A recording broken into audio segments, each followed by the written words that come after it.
Okay, there we go, no use delaying. Hello everyone, it's your favorite programming error that just refuses to be fixed.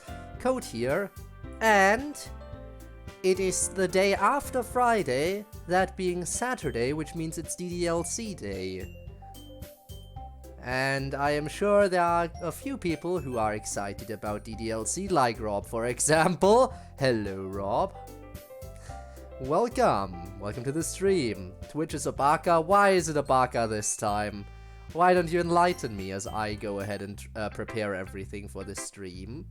So, let me recap real quick. Last time, we finished episodes 19 and 20. So a bunch of stuff happened. Monica and Sayori finally made up, which was nice. Stuff with Ida is going on and all that. And yeah, today we're going to continue on to episode 21, which is Natsuki seeks advice from Miss Ida. Yuri and Natsuki attempt a heist. Alright, the heist is coming up. That's another thing. I'm excited. Wouldn't show me your stream for 5 seconds straight. I'm late because... Wow, imagine being 5 seconds late. Wow. Alright, let's begin the episode right away. No use delaying because we never know how long these episodes are. And... heist? Yeah! It's a heist with Natsuki, not a heist with Markiplier, though. Hey, can I ask you something? I know the game hasn't really started yet. It's probably weird just looking at a void. It's just something that's been weighing on me a little. I've been thinking about things that have been going on recently, and what my role is in this world. But there's something I need to know, and I hope you'll answer it honestly. Why did you delete me?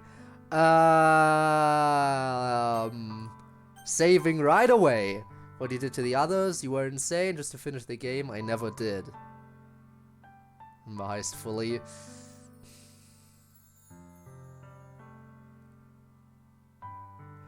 I could say just to finish the game.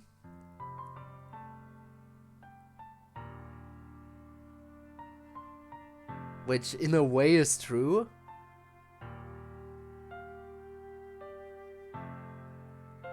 But I'm gonna say for what you did to the others. That statement would be a lie because I absolutely did delete her to finish the game after that. You were insane is a little bit of a yikes. So that's the one I'm gonna go with. Yeah, I guess I kind of deserved it after that. But I like to think that I've redeemed myself at least a little. I brought them all back and put things back together. Although maybe that wouldn't have happened without Sayori's encouragement. But yeah, I guess I understand why you'd be mad and want to punish me for things. But I hope I've made you proud since then. I want to make it up to everyone. I'm just not sure how far I should go in doing so. Sorry, I know you don't understand. It's just a thing I'm struggling with internally. But thanks. Talking helped a little. I'll get the game actually going again now. Alright, bye, Monica. And hello, Sayori. Well, it kind of seems like you want to talk about it. Well, yeah, I mean, I kinda do, but also I'm not really sure. I'm not sure I really should.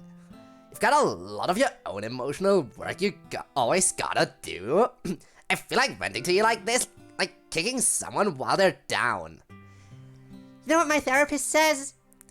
He says to me, all your dysfunction is about you, but you're worried it's about everyone else. And he keeps telling me that all my real problems have to do with how I see myself.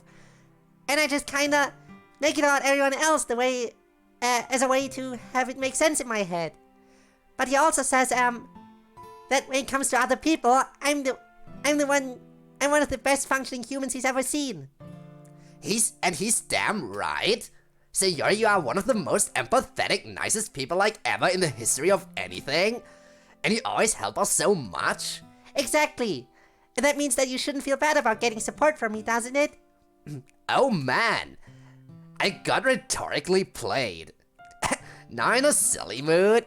Makes it feel weird to talk about Fuyuki, but yeah. She just called me and told me just like that. She said, I have cancer, I'm probably only gonna live a month or two. And then she said, they say there's no way I'm gonna live. You haven't even felt sad, have you? Just constant shock. Well, I feel sad sometimes. But that's because I feel like I'm supposed to. And sometimes it just happens. Mostly it happens because I'm thinking like, man, I only have a month or two left with my sis. I should talk to her and be with her as much as possible. But instead I'm stuck here pretending like life is normal. Because I can't stop going to school until like death is imminent apparently. So I just call her and text her as much as I can, but I still feel, Guilty? yeah. How do you know? That's how I'd feel if I were you. Gotcha. Yeah, guilty. Like, every second I spend not talking to her, I'm just like, fuck, you're wasting super precious time. But I know she needs rest and she can't be talking to me all the time. So there's more than guilt. It sounds like you don't talk to her all the time because that's what's good for her. So you're looking out for her. You shouldn't feel bad about that. Yeah, but like, I'm selfish. I want to hoard all the time I have left with her. And even when I get to talk to her, it's like, I know it's almost over. I miss her even at the same time I'm talking to her. You miss her in advance. Yeah. I feel guilty because it's like I'm ruining my own time with her. I shouldn't even care about whether or not I'm okay with the time we spent together. It should be about her and what she needs. I mean, in a couple of months I'll have moments to spend on other stuff at least. And she'll... Yeah, I get it. It's probably very hard for her. But that doesn't mean it's not hard for you, you know, silly. You're going through a thing that really sucks too. And if things happen like you expect, she won't have anything left to worry about. And you will. So you need to validate your own... I forget the way my therapist puts it. But you need to be nice to yourself. And not be mean to yourself. Or not let yourself feel like you can't feel bad. It would be weird if you didn't feel bad. So be good to yourself, Natsuki. You're allowed to feel bad and cry and stuff. Yeah, I get you. But sometimes I don't feel like it. So I guess that's a way I take care of myself by trying to make myself be positive. It just gets exhausting being sad all the time. So when I'm around you guys, I just like things to be the way they have been. Which makes perfect sense. And Neon, hi! Hi, welcome to the stream. How is you? Also, before you say anything, no. I haven't been able to yet.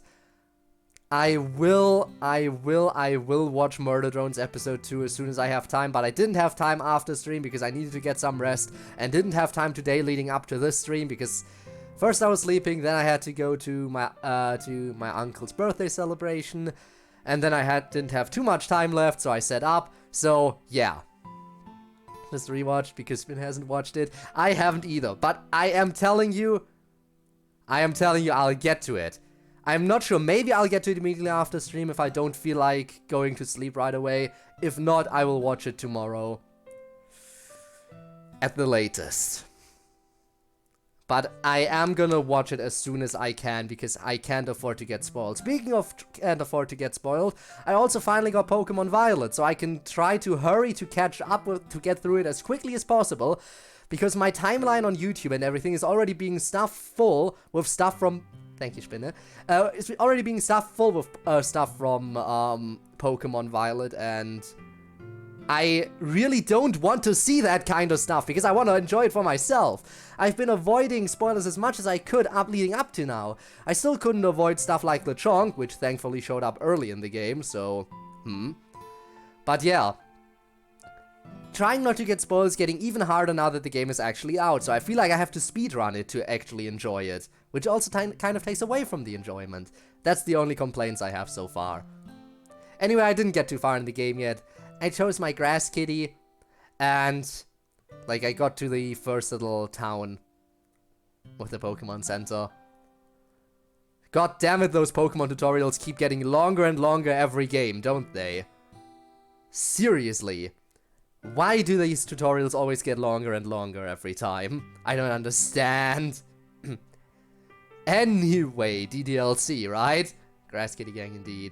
Weak Kitty Gang. Instead of you guys being all sad and trying to console me... Yeah, that's allowed too. Just be patient with us. It's kind of an awkward subject and not everyone will know how to feel. Especially not MC or Yuri. Probably Miss Ida doesn't know us well enough to get it. And even Monica sometimes doesn't get stuff like this. Yeah, I know. You guys and your silly reactions to stuff is part of what I love about y'all, and it's all good. Well, I should probably get to class. Yeah. Take care of yourself. Yeah, I will. You too. Tell MC he better keep treating you well or I'll kick him in his face. I will. In slightly different words. Monika's walking down the hallway as I'm gonna check something real quick. Go. Alright. We're good to continue. Anyway, Monika is walking down the hall. Also, Rob, stop threatening me. Hi, Code. Having a good day today.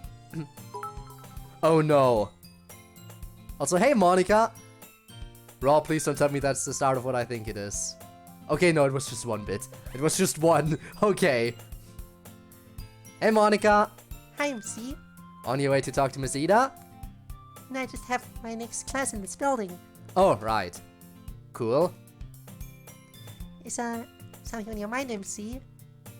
Well, one! Oh no. Oh no, he's doing it! Well, actually, yeah. I want to tell you, thanks. For being so understanding about the whole Sayori thing. Oh, well, of course, MC. I understand that she's going through a lot, and I get why she felt the way she did a few weeks ago. It was really not a problem at all. Yeah, I know, it's that she was really mean to you. And she didn't really mean it. I know you know that already, and I know she's already apologized to you and stuff, but she can be kind of flighty and she's distracted with other stuff right now, like the whole thing with Natsuki. But as her boyfriend, I thought maybe it was my responsibility to let you know that it meant a lot to her, more than she's probably said. And she's really grateful. So I got you this, on behalf of both of us. Oh, what kind of present do we get? First 3 max. I don't think I set a max limit. I should probably set a limit for that, just to play it safe, huh? So I got you this, on behalf of both of us. MC hands Monika a large notebook filled with loose sheets of paper. It's a notebook? Yeah, but it's filled with really high quality writing paper. The really high quality, scritchy stuff you like. That's very thoughtful, MC. Thank you. But really, you didn't need to do anything, especially not on Sayori's behalf. She doesn't owe me anything as far as I'm concerned. Stuff like this happens, it's part of being friends. And being understanding of what Sayori's been going through and what might give her a tough time is also part of being friends. I mean, yeah. I redeem VIP, I can make someone... Can I make someone else a VIP like me? You know what? If someone who is already VIP redeems VIP, I will give them the option to gift the VIP status to someone else. How long until someone gifts VIP to Streamlabs? Oh no.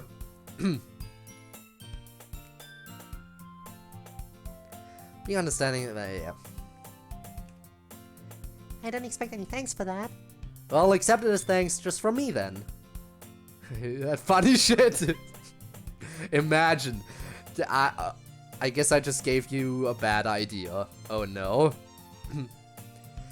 As thanks for doing things that make my girlfriend feel good about herself, you know. I will, MC. Thank you. You make sure to take good care of her. Sayori? Yeah, I agree. Code. Wow. Wow, you don't trust me, huh? I would totally be trustworthy. For MC, I feel like it's not that he wouldn't be a trustworthy person to handle it. I feel more like there's no telling of what would happen, because the game freaked out last time they made him club president. And then they just to restore him as an actual character. And that's why they're not doing it anymore. I feel like he would be trustworthy if it wasn't for the fact that the game would freak out all the time. Least trustworthy, probably Sayori because the risk of her killing herself, but then again she's doing much better for herself now.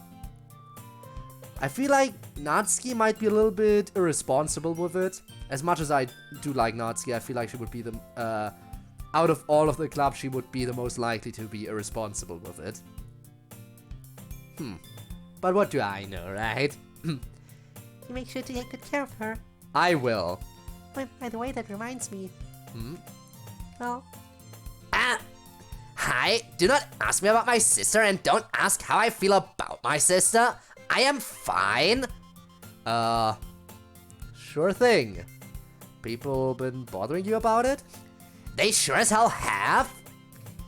First Yuri did, although I guess I kind of invited it, and she was really nice, of course. Then Miss Ida wanted to talk about a bunch of stuff, and then just now in the girls' bathroom. wait, hang on a second. What did Miss Ida want to talk to you about? Well, what happened was a flashback, you know? There's a pair rushing to wedding. You get MC best girl. MC best girl. Let's go. Why would MC do anything as a club president if he didn't even want to be in the club in the first place? I mean, that's fair. It's just, you know, about the... more so about the whole, you know, having incredibly powerful abilities to control the world thing that I would be more worried about than the actual role of managing the club.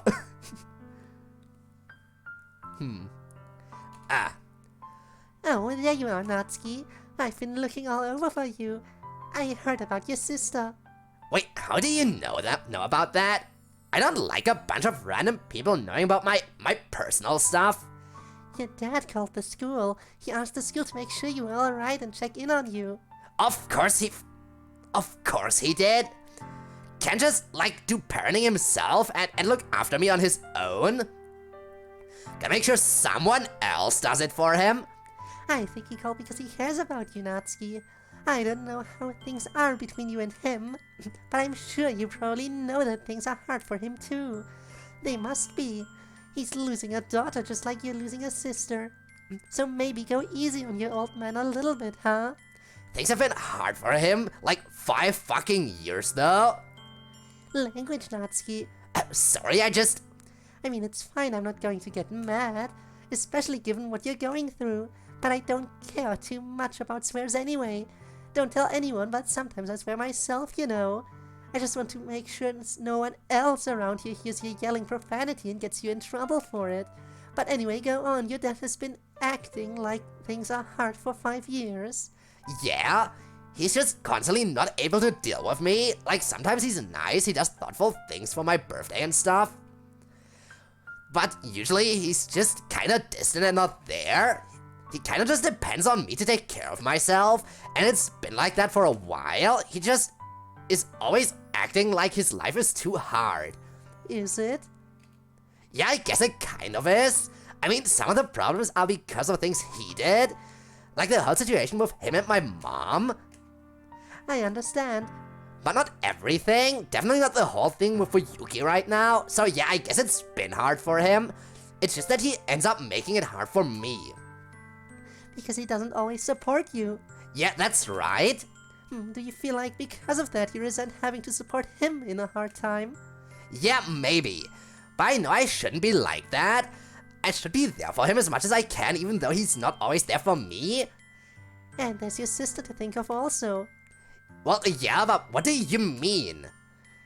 Well, my dad always used to say a family together provides more strength than the individual members of the family. And right now your sister needs a lot of strength and support. So I think the more you and your dad can both be there for her together, the better off she'll be. And you and your dad will be able to be there for her more if you're there for each other. And I can control my half of it, at least you're saying? Yes. And I think that going out of your way to be supportive of him makes him more likely to do the same for you. So it creates a nice, positive feedback cycle. Yeah, I used to try and go out of my way for him when I was younger to try and get him to love me more, I guess. But I stopped a long time ago when it didn't work. Or at least it seemed like it didn't. Maybe now's a good time to try again for Yuki's sake. I think that's a pretty wise way to think about it. Yeah, maybe.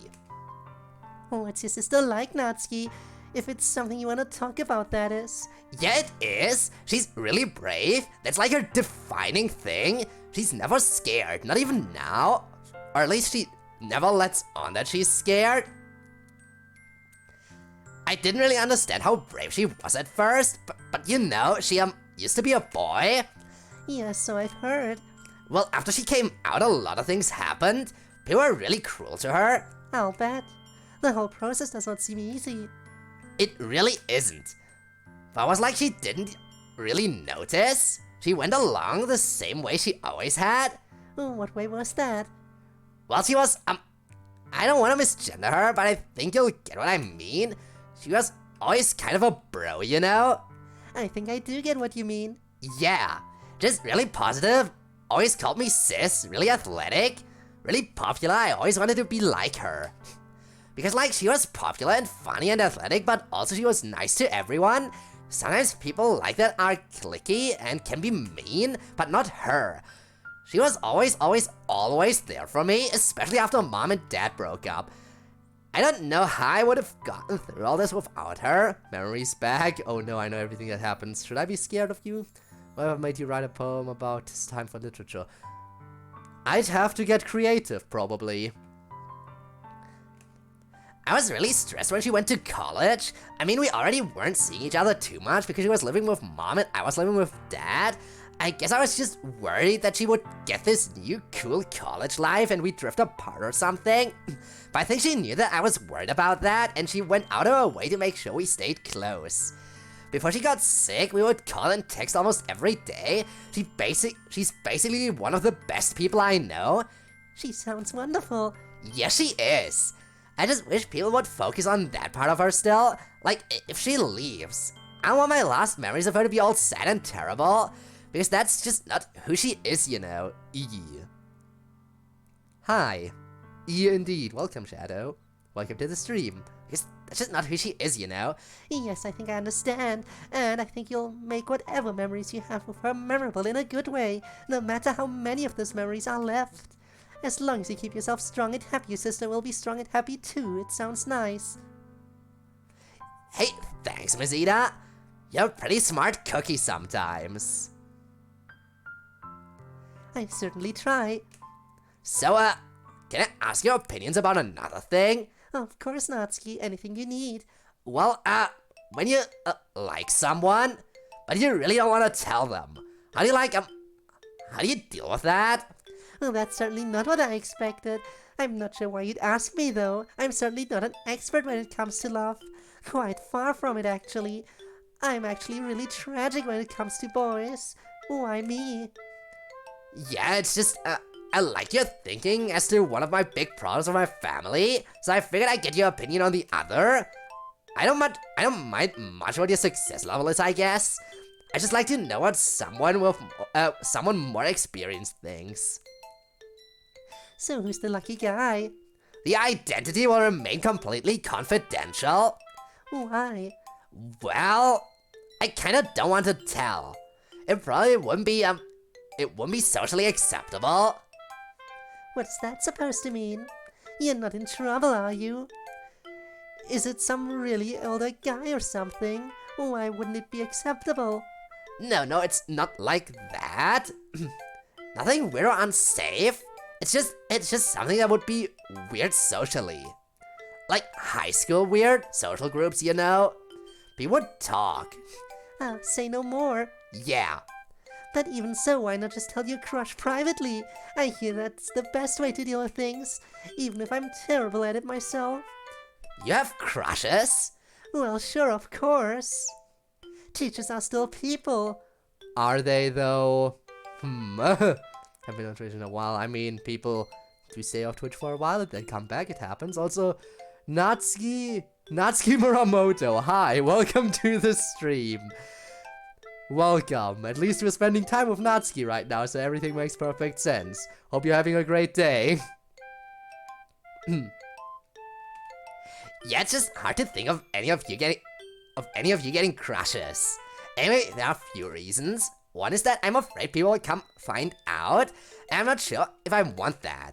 Especially my daddy would freak if I got into any kind of relationship. The overprotective type, huh? Yeah, I guess. But also there's my own pride, I guess. Like, I never really wanted to like this person. It's totally about Yuri, isn't it? Like, this is totally about Yuri. And now that I do, I don't want to admit it. Even to myself, you know? I get it, but you know, Natsuki, that's not how emotions work. You don't usually get to choose, even for yourself. You just feel things. And while it's up to you how you act on those feelings, it's not up to you whether you feel them. So you should think, if I know this feeling isn't going anywhere, what am I going to do about it? Yeah, that's the question. What am I going to do about it? Well, let me ask you this. Do you at least trust the person you have a crush on? Yes? Finally a streamer who plays DDLC. Well, that non-binary Lola. Hi, hello, welcome. Yes, I do play DDLC. I play a lot of DDLC. Because I really enjoy DDLC. You are cultured? Why, thank you. As a fellow DDLC fan, I am inclined to believe that you are a very cultured person as well. Man, there's just never enough DDLC content, is there? Well, to quickly explain what I'm currently playing, this is Doki Doki Club Meetings.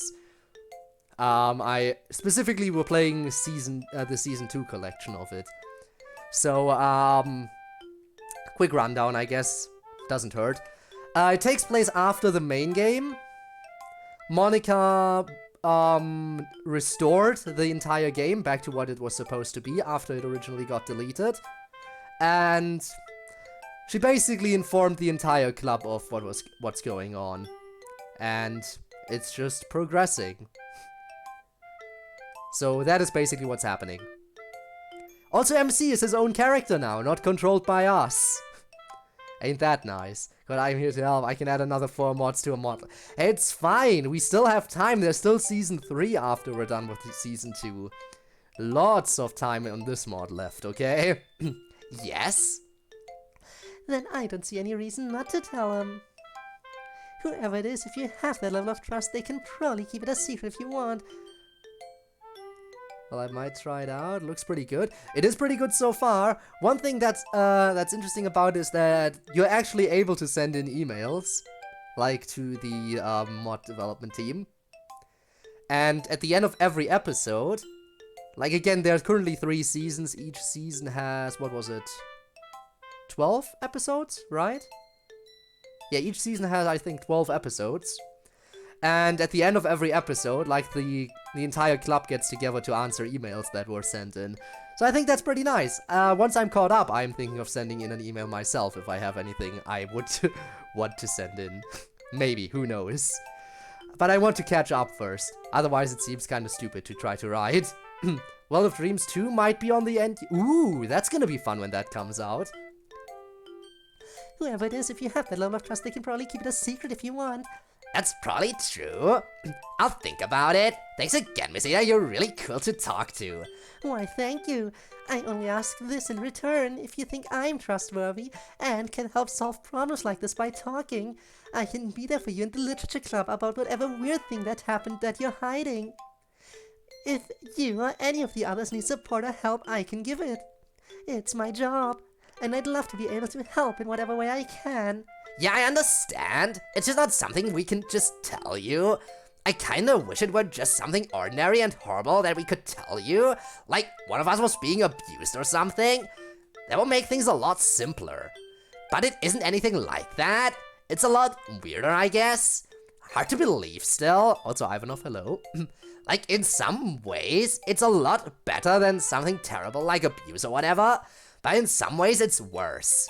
Well, whatever it is, I wish you guys would trust me with it so I could help. I don't think it's so much that we trust you or not. Or at least that's not how I see it. It's more like we don't want to hurt you with it. Even if it's something I'm willing to sign up for. Yeah, but like you're saying that even though you don't know what it is. Maybe that's a risk I'm willing to take. But I don't want to push you guys into it. I trust you guys to make your own decision properly. Thanks. Of course. Bye, Miss Ida. Oh, and we're going to Yuri. Okay. Let's see, there should be just enough time. Yuri slips into the student council room and closes the door behind her. Oh my god, yes! It's happening. They're breaking into the student council office. It's time. not enough time now to do what Natsuki wants us to do. But I should be able to make things a little easier for later. Yuri has brought a number of pieces of folded paper with her.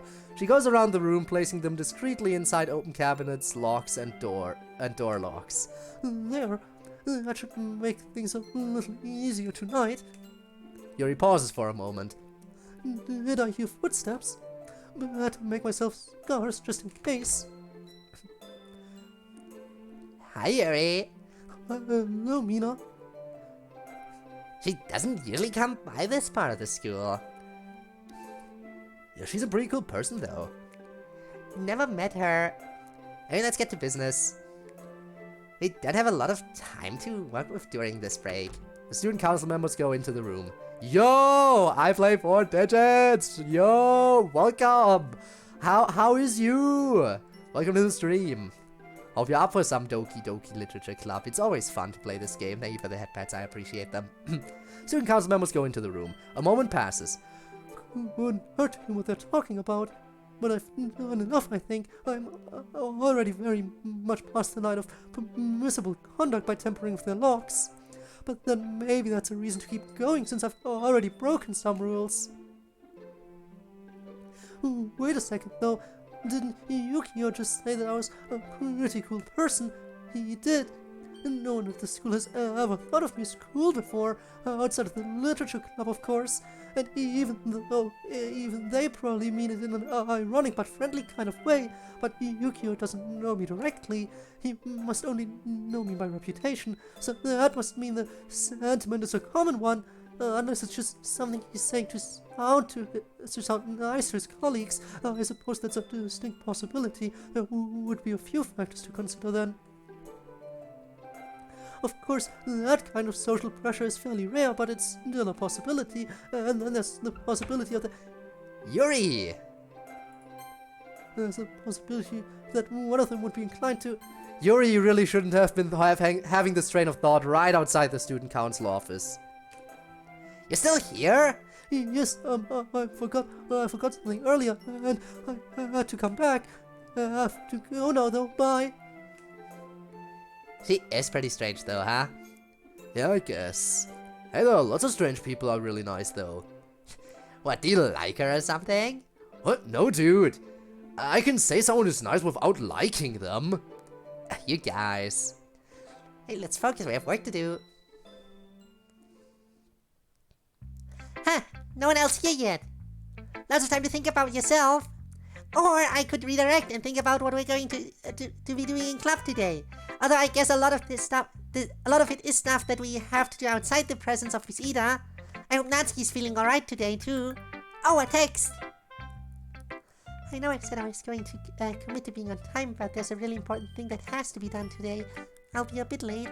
You can get the club started without me. It probably is really important if she's texting it in advance. Huh, and she hasn't cleaned up the room like she usually does. Oh well, just an opportunity for me to be useful. One of the rare ones. And done. That does look a little better. I feel tired now though. You're out of energy. You did literally any work which makes you exhausted immediately. You can't deal with being productive or helpful. You don't have it in you. I just need a pick-me-up of some kind. Maybe a snack. Oh, but Monica's not here to do the snack basket. And I don't know where that is. Well, too bad for you then. Guess it's time to feel like shit. Hi, Cinnamon Bun, and there's our boy MC. MC! MC kisses Sayori firmly on the lips. How's my favorite girl... I cannot talk. How is my favorite girl in the whole world doing today? Better now. Did you see anyone else coming? I ran into Natsuki on the way in. She needed to make a bathroom stop first though, she said. But she was really excited about her mod. I think she's really happy with how it came out. Alright, we're gonna be playing a Natsuki mod today. That's gonna be fun. Cool. I thought the last one was really funny. Knock knock, bitches. It's Natsuki mod time. But are we going to do the mod now? We don't really have time to do it before Miss Ida gets here. Are we going to show it to her? No, that's probably a bad idea. I guess we should see what Monica says about that. She said she's going to be late. So we should probably hold off until she gets here. Sounds good. You guys are cool now, right? Yeah, it was my fault we weren't. I just had a freak out. Was it really your fault? Or are you just saying that because you're you? This time it really was my fault, I promise. Knock knock bakas, yes. But everything's okay now. Hello, beloved friends. How are we today? We're fine. Apparently Monica actually let us know she's going to be late today, working on some important project. I wonder what project she has to work on. Yeah, me too. But anyway, I guess we're just going to hang out here until Miss Ida shows up. And then do poems, I guess? What about other club activities? Yeah, that's the question. I guess we wait for Monica to show up and then see. Did she say how late she was going to be at least? She said a little, but I don't really know what that means. I guess we'll find out. Hi, club. Monica not here yet? She's going to be a little late, she said. Well, alright then, let's get started. First of all, has anyone changed their minds about telling me what terrible mystery of the literature club is yet? Well, it was worth a try. Shall we get started on poems then? What was the theme this week? Monica gave us the theme of something that used to be a big part of our lives, but isn't now. Oh, a potentially bittersweet topic. Why don't you go first then, Sayori? This sort of poem is usually your strength as I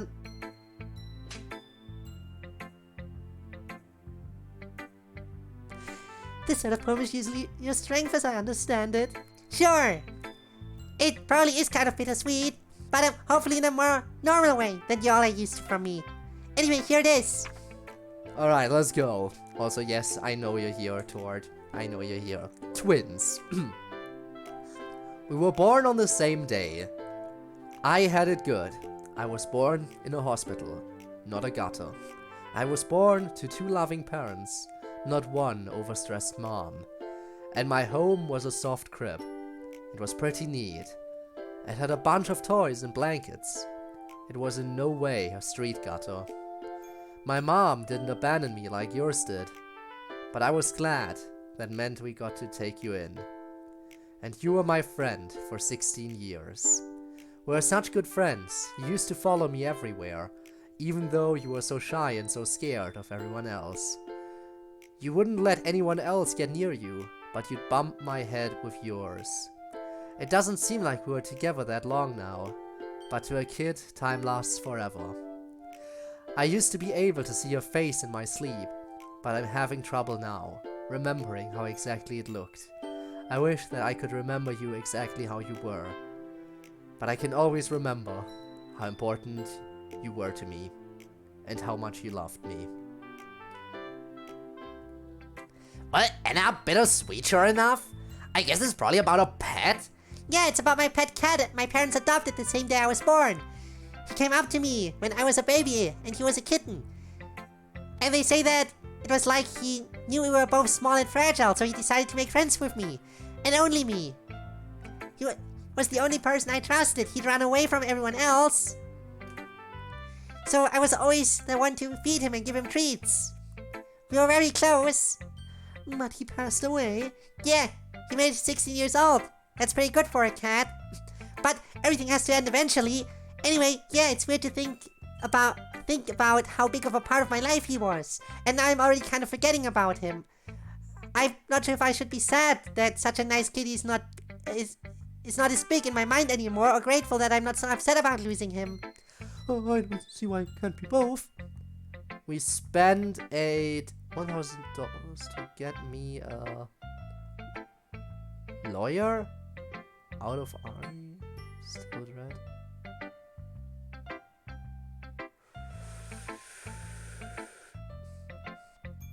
Yikes. There's some money.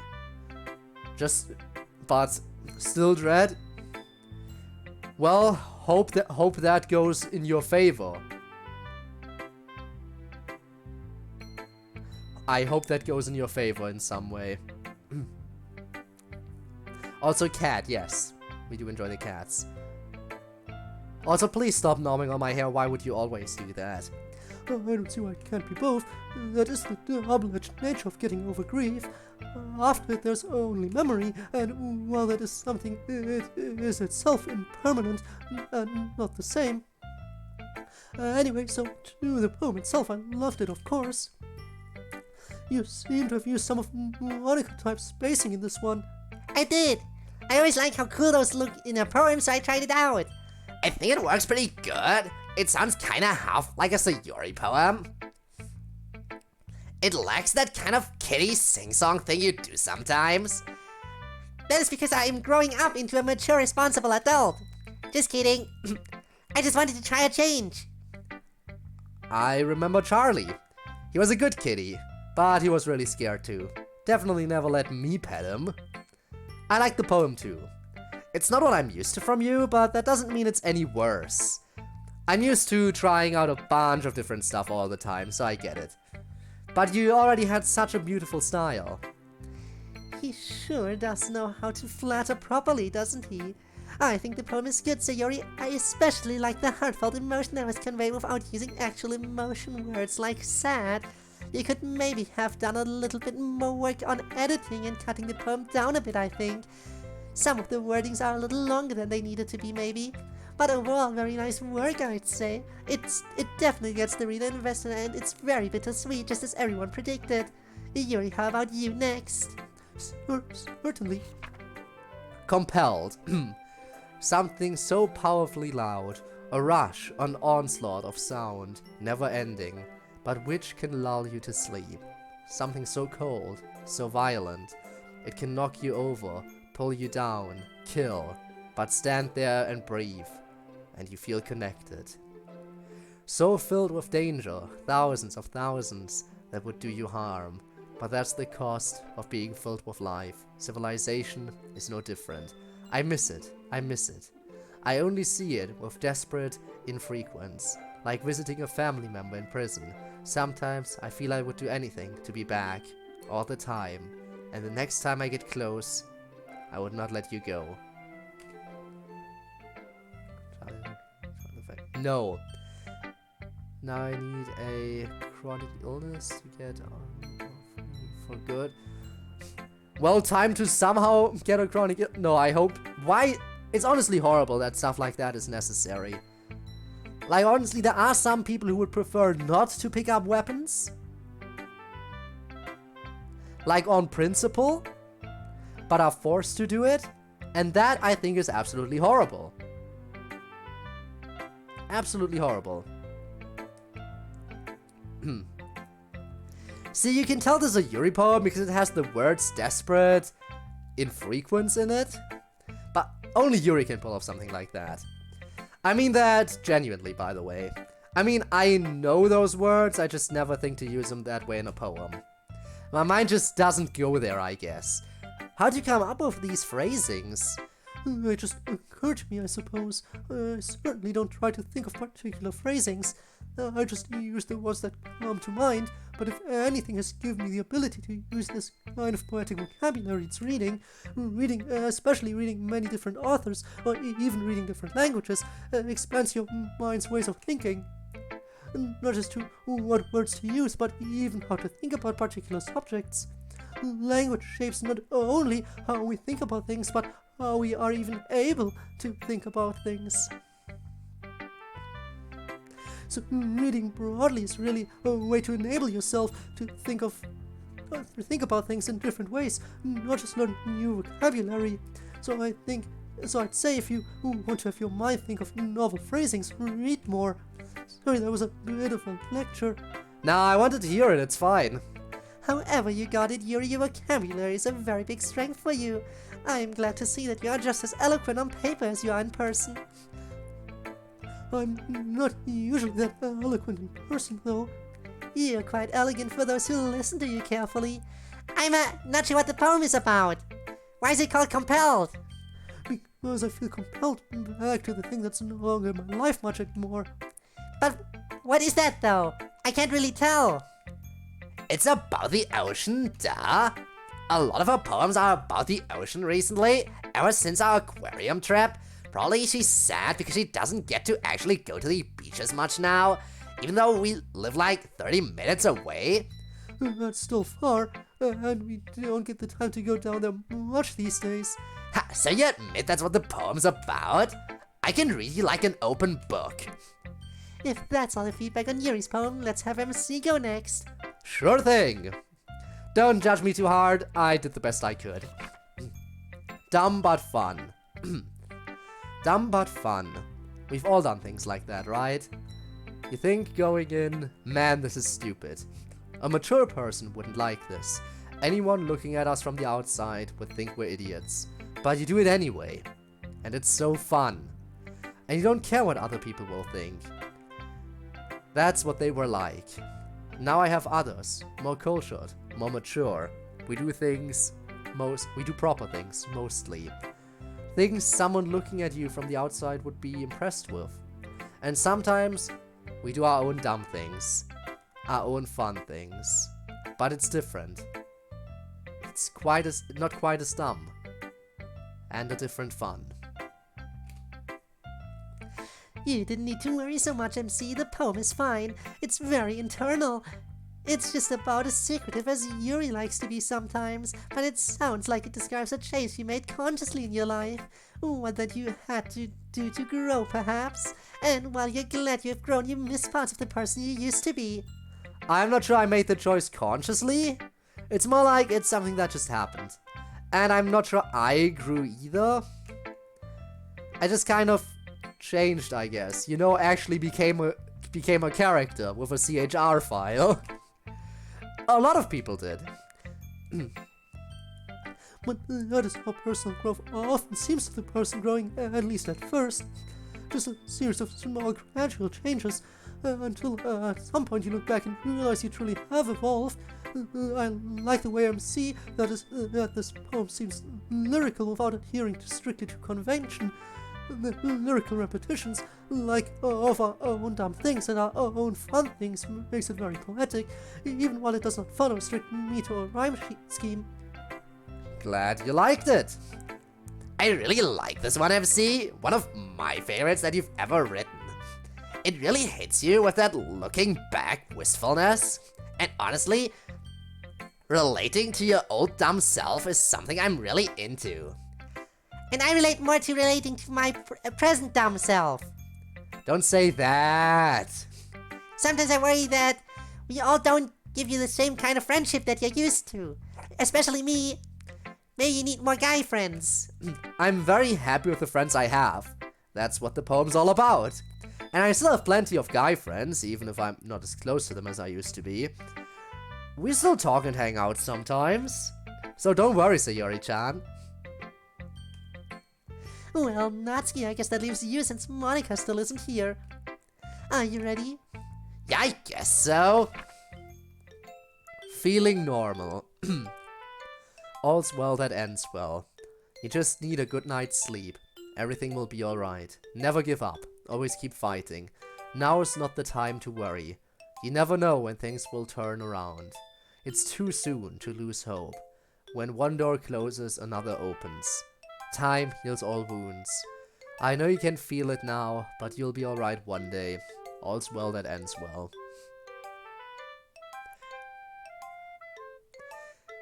So this is just a collection of, like, a whole bunch of phrases that you use to cheer someone up when they're down, right? Just collecting as many phrases to cheer someone up in one thing as possible.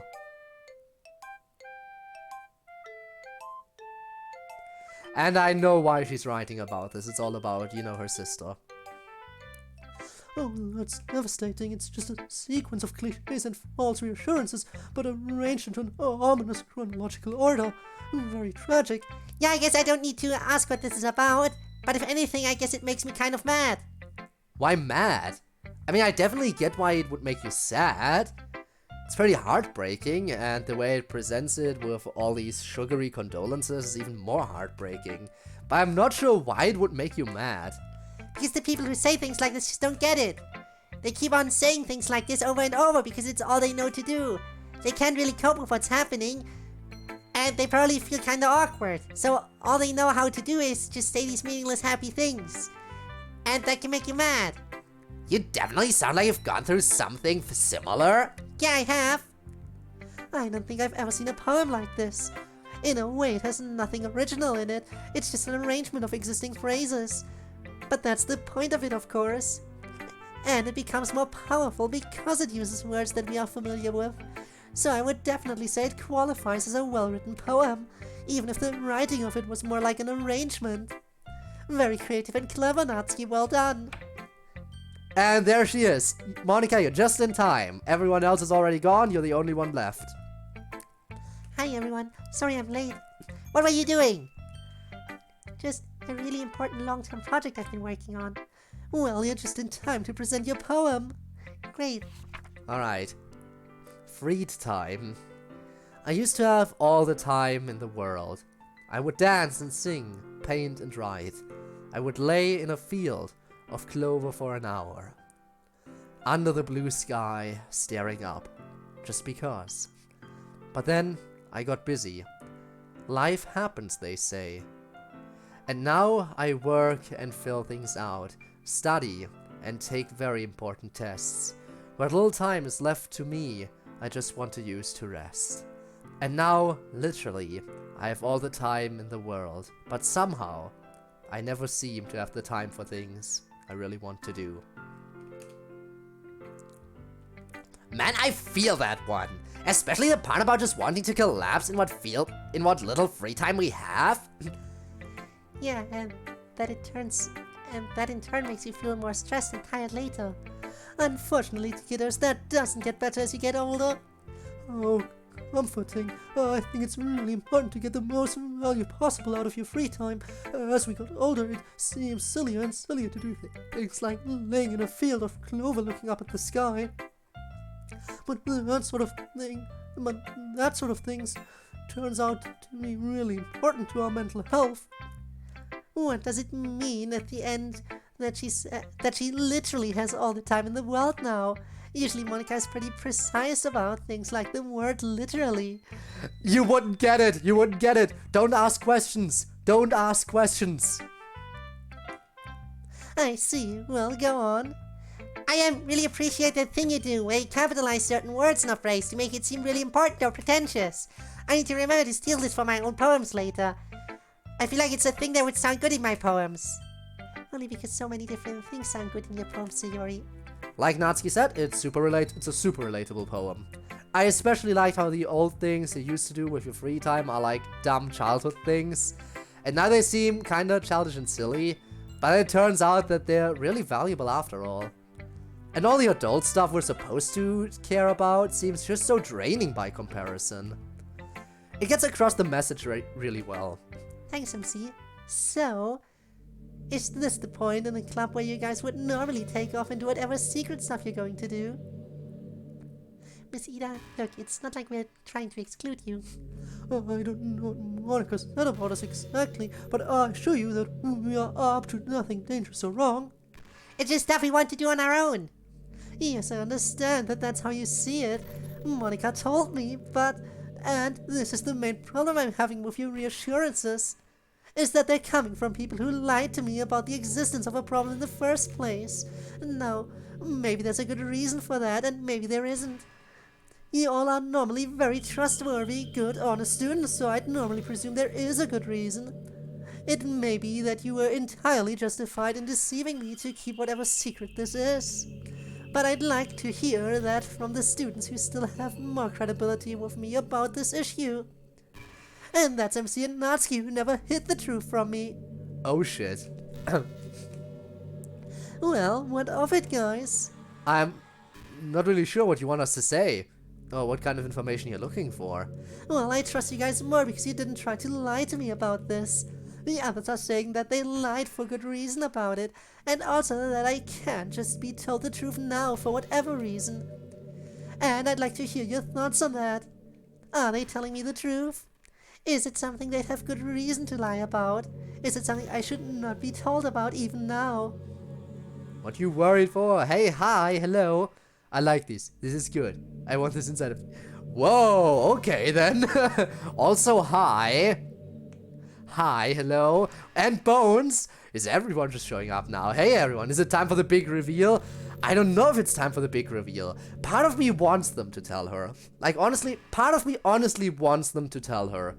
Because she seems really trustworthy, and I feel like having, like, one teacher, like a teacher on their side like someone a little bit more mature and stuff might be helpful, but then again, it is a big reveal, and it does kind of, you know, crush your whole worldview. So, it is risky. Is it something I should not be told about even now? Yes, the others were totally right to lie to you, and you shouldn't push this any further. But you understand why I'm concerned, right?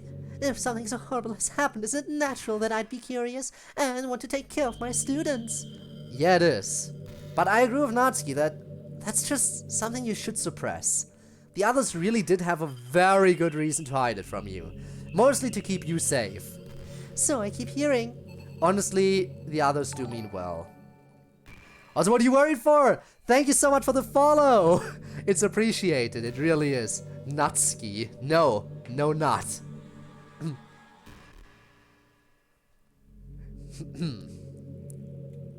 Honestly, the others do mean well. I probably would have done the same thing as them. If I were any good at lying, that is. So now what? I'm just meant to ignore all this and pretend it doesn't happen? There isn't some weird mystery that has clearly harmed some of my students? Yes, that's exactly what you should do. Or if you're finding it hard to do that, you should at least quit guilting people who are trying to protect everyone. And you should leave us alone to cope in the ways we want to, so long as we're not hurting anyone. Which we are not. Alright, Natsuki, I take your point. I'll let you guys go do whatever you were going to do. Miss Ida goes to the door and opens it. Then she comes back. Guys, I know you're doing this in part because you want to protect me, but I got all involved with your club like this because I was concerned. I'm really bothered that something potentially really bad happened to you all, and there's nothing I can do to help. I would really like to help if I can. It would give me peace of mind. And it's my duty as a teacher. If you feel like you can't let me help because you're concerned about yourselves, then that's fine and I understand. But if you're worried about protecting me, then don't. Whatever it is, I'm confident I can take it. And I want to help you, even if it's just by sharing whatever this is. I trust you guys. Please know that you can trust me too. Miss Ida leaves. Now I feel guilty for lying to her. It was for a good reason, though. We should do something else fun to take our minds off this. We can't just mope around. We're supposed to be here and have fun and relax. So let's reset the energy. It's fun time again, now. The Vice President of the Literature Club commands it. More catchphrases. Oh, you love it. Plus, you have your own catchphrase, you just don't realize it. Me? What catchphrase do I have? Ahem. Ah, yes, indeed. Quite. Indeed it is so. Alright, I get it. Well, shall we head out into the forbidden secret parts of Club that reveal the existence of a super reality? Whose house are we going over to today? I don't think we've been over to mine in a while, and I'd be happy to host. MC's house it is then. I give everyone a ride. Shotgun? No shotgun. Shotgun denied. Yui needs the leg space. She'll ride in front. And you will have plenty of space to yourself in the back, since you and the MC will no doubt be happy to get close. Now come on, let's go. Damn. I forgot how cozy your living room is, MC. Other than Sayori, we don't come here that often, do we? Me and Yuri haven't been here at all, except for a couple times. Obviously, we were here during our base game routes. Other than that, I've just been here once or twice, I think. You were here that one time I owed you baking help. Oh yeah! I would ask you to help me bake more, but I don't want to make Sayori jealous. That wouldn't make me jealous, especially if I got to eat the results of the baking. Of course you would. But now speaking of baking, can we get to my mod? We sure can. I have it all set up. Just remember everyone, no talking while the mod is running, so we don't confuse the game as to who's speaking. And here we go. Baking with Natsuki too! Live for a studio audience, which very probably does not really exist in any meaningful way. It's Baking with Natsuki. You know, I gotta save here in case I want to go back to the recipe. Natsuki with a shotgun, that would be dangerous. 2. Yes, baking with Natsuki too. What do we got this time? And here's your host, Natsuki.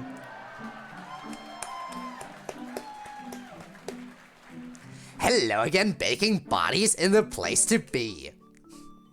My name is always is Natsuki, and you are tuned in to Baking with Natsuki. That's right. Let's start by having me introduce my special assistant for the day. Yuri and I had irreconcilable creative differences for today's episode. I am not a baking thrall. Silence, baking thrall. So today I'm joined by our substitute co-host, Sayori. Everyone give her a big hand. Hi, Natsuki. Hi, Sayori. Welcome to the show. Wait, hang on. When I was the host, you made me wear my uniform. Why is that Sayori gets to wear... Anyway, let's get down to business. Line? I see that we're here at... Oh, right! I see that we're here at the grocery store today, Natsuki. Why is that? To get ingredients, of course, silly. Today I want to make a point about how important ingredients are in baking. A lot of people think that fresh ingredients don't matter so much in baking. They think, I'm just gonna put all this stuff in a bowl and bake it anyway, and they think trashy ingredients will be fine. And this recipe we're going to do today even gets frozen at multiple points, so you might be tempted to think you can get lazy. But you can't. If you put garbage into something you bake, you'll get garbage out of it. So it's important to use fresh, high-quality ingredients wherever you can, especially where the cost difference to get something really good and fresh is really minimal, like it is with this recipe. And what is today's recipe, Natsuki? Today's recipe is lemon pastries. These little suckers are deliciously sweet and tart, and they keep super well. You can freeze them constantly, no problem. I actually prefer to eat them straight out of the freezer, and I like to put a little signature Natsuki kick on them, but we'll get to that. First, let's take a look at our shopping list here today to see what ingredients we'll need. If you would be so kind, Sayori, I am going to do a little bit of personal shopping. Of course. Let's see. So for equipment, Natsuki says you need a normal baking pan, the kind with walls on the side, not the totally flat kind. The usual 9x13-inch pan works. What's that in literally any system what's that in the metric system, which is the system literally anyone uses outside of the US? Please tell me. Please, game, you can't just use the imperial system. You can't just do that. Like, the world of DDLC is mostly based off of Japan. Why would you use the imperial system? None of this makes sense. How am I supposed to understand what you're trying to tell me here? And again, when I say none of this makes any sense, I'm not just talking about them using the imperial system here, I'm also saying the imperial system itself doesn't make any sense. But okay, sure. Let's just move on. You need a bunch of aluminum foil and some non-stick cooking oil spray. But Natsuki already has all that stuff. But she's also written here, blowtorch optional. Trust me, guys, you'll want the cooking blowtorch if you can get it. So, let's get on to the actual ingredients. Okay, so we'll need a teaspoon of salt, 2 sticks of butter, a large amount of powdered sugar. I like the sound of that. You'll need a cup to actually make the pastry, but lots more than that to just drizzle over the finished product. So make sure you have enough, viewers. About 3 total cups of regular flour, a quarter cup of cornstarch. Hey Natsuki, what exactly is cornstarch anyway? I mean, it's basically what it sounds like. It's the starch part of a kernel of corn. To make it, they soak a bunch of corn kernels, separate out the meaty bit of the corn kernel, and grind it down, then wash it off to get the starch. In baking, it can be really useful to thicken and to make a pastry look a little silkier and more glistening than if you had just used flour. So it's a perfect fit for 11 bars here. Thanks, Natsuki. We'll also need 6 eggs, 3 cups of normal sugar in addition to the powdered sugar, and about 6 fresh lemons. And don't you dare try to substitute bottled lemon juice or something. This is what I was talking about earlier. You're really going to want the fresh ingredients here. After all, these are lemon pastries. If the lemon part sucks, the whole thing's gonna suck. Now, do we have everything we need, Sayo? We sure do. Well, then let's take it up to the front to pay for it, and then we can get started baking. With Natsuki. That's right, Sayori. Oh wait, Natsuki.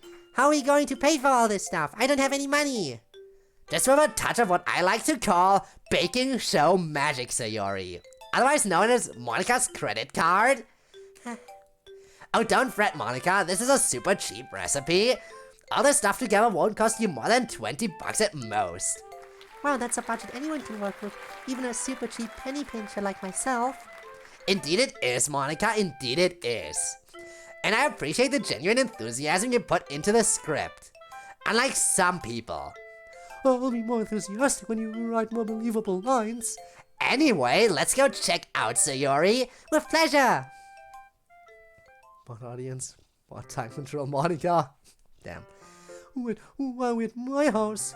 Well, since you are not meeting your contractual obligations by appearing in this episode, I have decided that your contribution today is your kitchen. It has a nice homey feel, you know? Perfect for a baking show. I guess. On with the show. Let's get started on making the crust for this pastry. Alright, so get a big bowl, or if you want to use a food processor to mix, the bin of the processor. Sayori's going to use a food processor because having her mix something by hand would probably be bad. It sure would.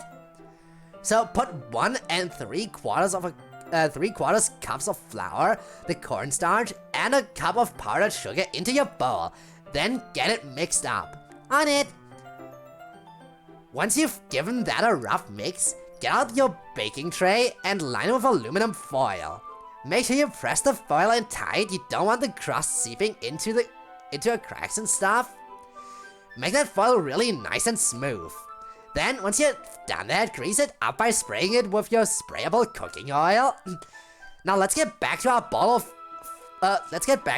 full of stuff. All set, Sayori? Yeah. Okay, now we're going to add the butter to the bowl. Put it in there, hopefully not super refrigerator cold. Give it like a couple of minutes to warm up, but it doesn't have to be room temperature. And just give it a rough mix to make sure the big clumps of butter get incorporated. Doesn't have to be as smooth as sand or anything, just make sure you get rid of the big chunks of butter. Get the little pieces down to no more than pebble sized, let's say with kind of a mealy consistency. Done. Wow, you have some energetic stirring power there. I'm energetic in everything. Now that we've got our crust mixture done, we want to pour it into our greased up foil tray. Now this is where we need to get more careful. We want it in a nice, even, consistent layer all the way across. And we want to build up little walls on the sides of the pan, maybe 3/4 of an inch high. Not too high or they'll fall over. But if you do them too short, you won't be able to contain the lemon goodness that's coming. So yeah, stick to 3/4 of an inch. Once you're happy with your nice, even layer of crust, put the whole pan in the fridge. You're going to want to let it cool down for at least like 45 minutes or so, but not more than an hour. Oh, Jesus. My voice is dying more quickly than usual today. Let's see. As it's coming out of the fridge, get your oven preheated to about 175 Celsius, also known as 350 Fahrenheit or gas mark 4. See, why? She's using Celsius. If you're using Celsius, why do you not use the metric system for literally anything else? Like, you're using Celsius, but you're using inches. If you're using Celsius, please use the metric system for all the other measurements as well. I would really appreciate it. But no, I guess that's not happening. Also, hi Shadow. Bro, 3-day stream, lol. What do you mean 3-day stream? What do you mean? And put that crust in there for about 15 minutes or maybe a couple more minutes if you think it's not done yet to cause pain and suffering. Honestly, if nobody per email has asked that before, when I'm gonna write them such an email asking why the fuck they don't use the metric system. It should have that sexy, delicious brown golden crust color that all good pastry has when it's ready. And we didn't prep or finish crust ahead of time, so I must once again ask Monica to do a sick time warp for us. Who made the mod? I don't know. I think they have a little bit of a bigger team than some of the other mods I've played, which were just made by one person. Stream 3 days straight? Did I? Friday, Saturday? Did I stream? I don't think I streamed on Thursday. I streamed yesterday, which was Friday, and today, which is Saturday. Oh, you mean... Oh, because according to my time zone, technically I streamed over the span of 3 days. According to my time zone, I streamed over the span of 3 days, but I didn't have like 3 streams in a row. I think DDLC was a little bit earlier in the week. I'm sorry, Genshin was a little bit earlier in the week. Natsuki makes no sense sometimes. Yeah, who needs to make sense anyway? Anyway, we didn't prep or finish crust ahead of time, so I must once again ask Monica to do a sick time warp for us. Or just a transition or something this time, please. I always get sick when you speed it up. You've got it. Stream baking transition commencing! And we're back, and miraculously Sayori did not burn Yuri's house down. Yay! Hooray. Now on to the next step, our lemony filling. For this you're going to need another big bowl. Put all the eggs, your 3 cups of regular sugar, and your flour in there. Take your lemons and use a fine grater to get a couple of tablespoons of lemon zest and put it in there. But Natsuki, line? Natsuki, what is? Oh, right! But Natsuki, what is lemon zest? Great question, Natsuki. Great question, Sayori. I'm sorry, I'm Natsuki. I think that's a perfect question for Monica to answer with... Monica's Natsuki's baking tip of the day. Okay, everyone. Obviously, a lemon has skin, but only part of that skin is considered the zest of the lemon. Specifically, the zest is the bright yellow part of the very outside. Inside of that, you get the white part of the rind, called the pith, which is the gross part that and not what you want. The outer bright yellow zest, however, is very bright flavored and lemony. It works great to add freshness in a lot of situations, not just lemon-based recipes like this one. To get really good zest, make sure you wash the lemon first to get rid of any dirt or other grossness on the outside. Then get out whatever tool you're going to use. You can use vegetable peeler for this if you want, or there are special zesting tools. But any normal grater works fine, just make sure you use the smaller, finer holes or you'll cut too much of it off at once. Gently go around the sides of the lemon with the grater at a shallow angle. Be sure not to hit the same spot on the lemon twice, or you'll get the pith. You'll know what you're doing. You'll know you're doing it right if all the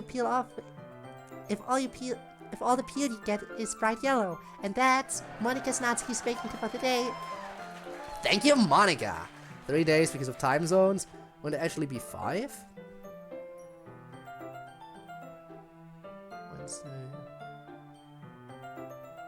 Wednesday early? Thursday? Early Thursday? But I didn't stream on Wednesday, did I? I thought I streamed on Tuesday. So Tuesday into Wednesday, meaning no stream on Thursday, and then Friday into Saturday into Sunday. If I'm not mistaken, at least. Unless I don't even know how I streamed this week, which I might be wrong. Anyway, thank you, Monica. Are we all set, Sayori? Yep. I even managed to get all the lemon peel to be bright yellow like Monica told us. Alright, let's put that in the bowl with our eggs, sugar, and flour. Do you stream often on Wednesdays? I mean, it's fair. I do want to get in one more Genshin stream the coming week as well, because there's the Nahida quest to do, the Nahida story quest. I realized that that one exists, and the event is apparently voice act, so we need to do that one on stream too. And in order to get the event done on stream, I'm gonna have to do it next week. So yeah. Prepare for one more Genshin stream next week, and then Genshin might be on hiatus again for a bit, potentially. We'll see, we'll see.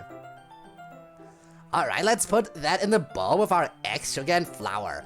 The last thing we need to add is this mix to this mix is the lemon juice. But don't just use bottled lemon juice or I will snap your heel tendons. Which you have very convenient access to. No one asked you, baking thrall. Anyway, juice your 6 lemons and put the fresh juice into the bowl. Make sure you avoid getting any pulp or seeds in the bowl, obviously. Once the juice is in there, mix it with a whisk really good. Make absolutely sure you get rid of all those clumpy flour chunks. We want a smooth texture. And you should try to make sure this mix is ready to go by the time the crust is done with its first bake. The instant the crust is ready with its golden brown deliciousness, pour your lemon mixture into it. You can give it a gentle little shake or two to make sure it settles into the crust nice and flat. Then put it right back into the oven for about half an hour, or maybe a couple minutes more depending on your oven. If you would be so kind, Monica. Tuesdays and Tuesdays. I get 1k after VP.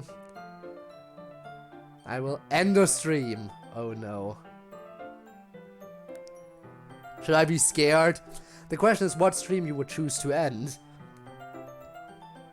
Oh my god, imagine I do like something like a subathon or anything or something, and we're like on a time of, hey, there's still like 12 hours left or something, and Neon just comes in, boom, end stream, get gone. Leave this instant. That would be funny, but also sad. You'll be so kind, Monica. Very convincing time. You find this compelling. Exactly, damn. And we're back.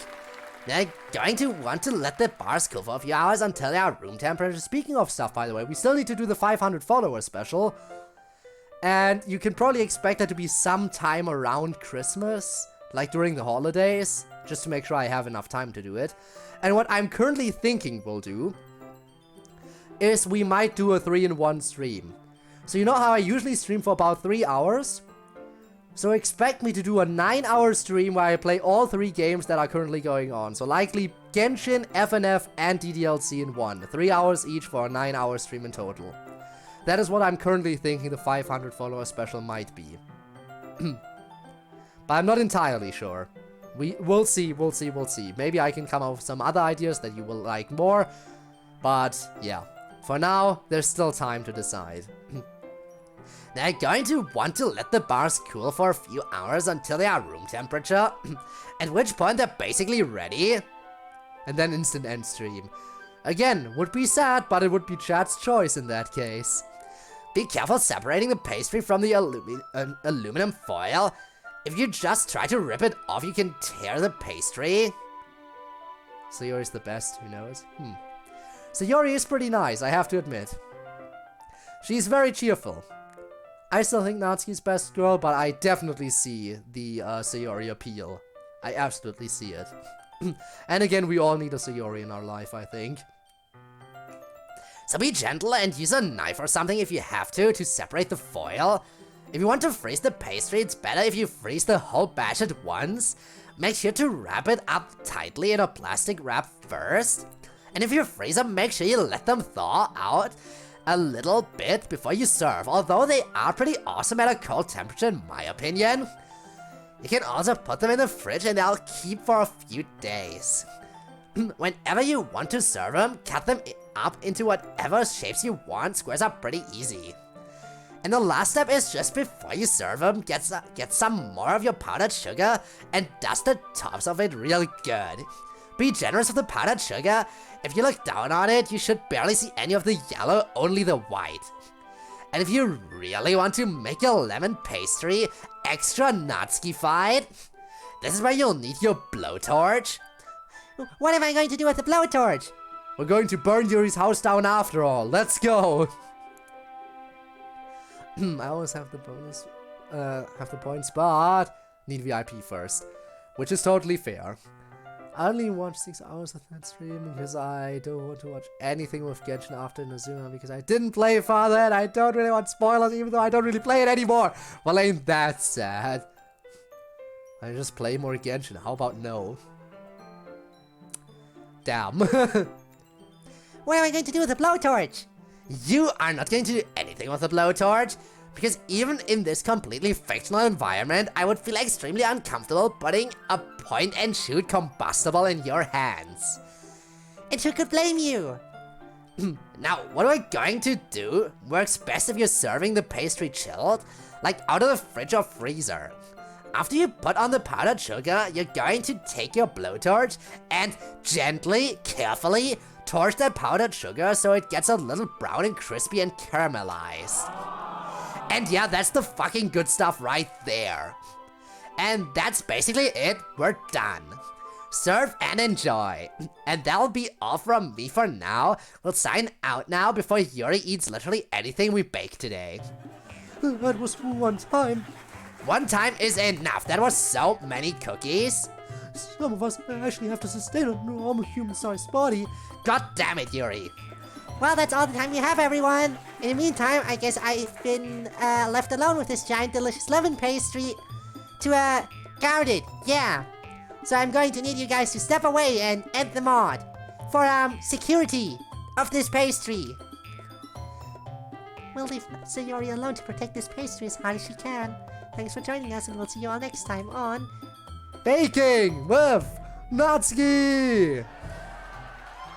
The kind of blowing, yes. The yes kind, huh? The club applauds heartily for Natsuki's mod. another very good entry, Natsuki. I like the nods to the community from the last episode. Believe it or not, I like how it was portrayed. It was lively. I demand an appearance in the next one, if there is a next one. You and I have actually baked with each other on several occasions after all. I feel like that'd be a good entry into this mod series. In good time, MC, in good time. So, did you make this recipe for us to eat today? I sure did. Natsuki produces a tray of lemon pastry. And I even made sure I'd have a blowtorch ready to finish off this bad boy. Oh my gosh! But you stay far away from it until the fire part is over, Sayori. Couldn't imagine why. In the hospital after this, I blame Rob. Damn, oh no. Oh no, no, no. And the lemon treat safely dealt with, it's time for us to answer emails from our email bag. As always, remember that you can send us your emails at my email address, lit.club.press.monica@gmail.com, and you can also request access to our Discord server by emailing there. We get a lot of emails, but we do try to answer most of them, and in any event, you'll always get a personal reply from me, so without further ado, let's bring up the first email. I'm just checking in on my favorite club and my favorite girl. By the way, thanks for letting me know Monica kept my poem means a lot to me. Question for Natsuki. Can you tell me what's the easiest thing for to bake in your opinion? For Yuri. Thank you for the suggestion. I'll be sure to read them both. Also, do you have a suggestion for a horror novel for beginners? I don't read much horror, but I want to get into it. For Sayori, I don't know if this has been answered yet. Maybe I forgot, but what are the names of your stuffed animals in your room? For me, sorry, I don't have a question for you. Mainly because I don't know much about you. But I hope everything's going well for you and Sayori. I'm guessing that's supposed to say for MC and not for me. For my angel, I'm thinking about writing another poem for you. Stay tuned for that. Also, what is your opinion on dark humor? Hope you all are well, Savannah. Oh, it's an email from Savannah. Fire resistance, yeah. Have plasma resistance. No air resistance. Oh no. The first part is for you, Natsuki. I see. Brownies are really simple to start. Basically, you just mix everything together, dump it in a pan, and put it in the oven. And they're really forgiving. If you underbake or overbake them a little, that's okay. And if you don't get the ingredients quite as precisely as you should, that's okay too. They'll still end up tasty chocolatey brownies. Unless you screw up really bad, hopefully it works out for you. Yup, Yuri. for a beginner to the genre might I suggest a pair of vampire novels. An excellent modern one which I think is half horror, half drama is Let the Right One In by John Nyquist. But I prefer the classic vampire novel Bram Stoker's Dracula. If you can deal with a little bit of 19th century prose, it's very engaging and fun. Me next! Ooh, so there's Mr. Cat, that MC got me, Mr. Crow, Mr. Cow, and Mr. Bird. That's it!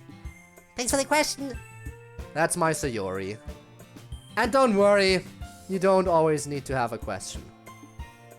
It's just nice to say hi sometimes. Thanks for the extra head pats. Now give me VIP for free. Ah yes, that makes total sense. Let me just quickly do that. Type /VIP. Just nice to say hi sometimes. And wrap things up. Looking forward to your next poem. As to dark humor, I really love it. Maybe not as much as some instance of me, and definitely not as much as Sayori, but I'm pretty badly addicted to horrible jokes. Thanks for the question, Savannah. Always nice to hear from you. Let's have the next question, Sayori. Hope you all had a good summer break. I'm assuming you won't be able to get to this until after the club starts up again. So how's the new semester been so far? I had a couple questions for you all, if you don't mind. They're for all of you, so anyone's free to answer. First, I know in the past you all said you wouldn't mind new members, but do you guys actually have a plan set for if a new student asks to join? I imagine anyone joining would need to know about... Slash ban. Yeah, no, I'll do that instead now. Thank you for giving me that motivation. Anyway, where was I? But you would imagine anyone joining would need to know about what you all know, unless you have some way to hide it from only them. Are you guys going to turn anyone who asks to join away? Second, so this is a weird one, but I'm curious to know. I know you probably don't have any relationships or interactions with him, but what do you all think about the man who made the original DDLC? If you've even given Dan any thought at all. Thanks for taking the time to read this and answering if this made it into an email session. Your friend, Justin. Interesting questions. Well, you've sort of seen it with how we dealt with Kenzo, although he was sort of a temporary member, I guess, but basically, yeah, we just tried to have official club time where we did all the literature stuff, and then secret people who know the world is a simulation time later. It might be a little hard to get them incorporated fully into the knowledge that we have. We'd have to trust them. We have to trust them first, a lot. I'm not sure that Kenzo, for instance, is someone we'd want to trust with that knowledge. Fair. Twitch closed the stream and now I need to watch ads. Ah, yes, free money. Thank you. I'll take it. That's like what? 0.1 cents? It's still appreciated though. Bro, the ads just keep coming. Maybe it is a full cent. Maybe I'll actually get 1 cent out of this. Who knows? I don't really know that much of my financial business, because I'm mainly just streaming for fun. I am mainly just streaming for fun, so honestly, I probably should at some point look a little bit into how much money I actually get from this. But part of me just can't be bothered to do it. Being generous here? Maybe I am being generous, who knows. Just the same ads over and over, well that sucks ass. Oh yeah, I read that.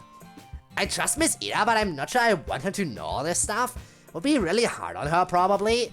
Plus, we know the game reacts poorly when a person who doesn't have a CHR finds this game knowledge. Anyway, as to your other question, what do you think about Dan Salvato?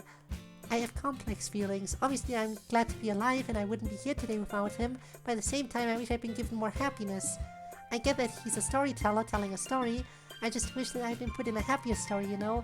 I don't really have much to add to that, other than I'm glad to be alive too, and I have him to thank.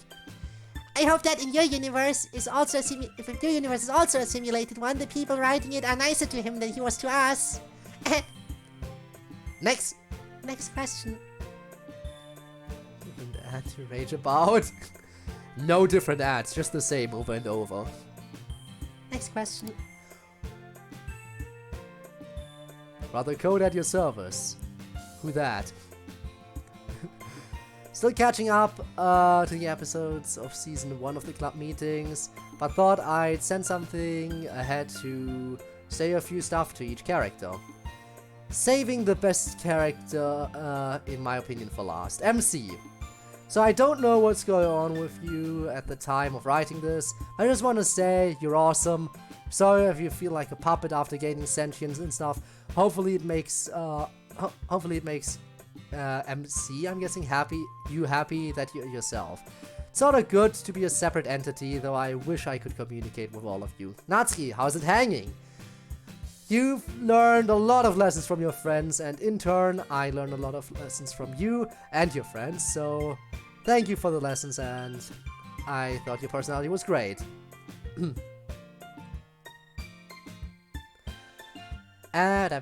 Yuri. You have shown to be a good person. It shows even more when you say stuff confidently and you always stick by your friends. Truly a noble soul. Even if you don't agree with me, I'm sure your friends would. So Yuri, if I may suggest something, if this topic has already been brought up, I think I know how to combat your depression a bit. Though keep in mind that this is experimental and worked for me with the common side effect of seeing things. How I dealt with my hallucinations, I have schizophrenia. I would make a set of good voices to combat the bad ones. If you want to simplify it, imagine your friends as your shield to guard against them, and your swords to vanquish them. Or use a medium like Mr. Cow, that is my suggestion just to make things easier on you. I have no evidence to back this up, but it is merely a suggestion. Monica! I wrote a poem, not as the good one that Mr. T, remember him from past emails, great sounding guy.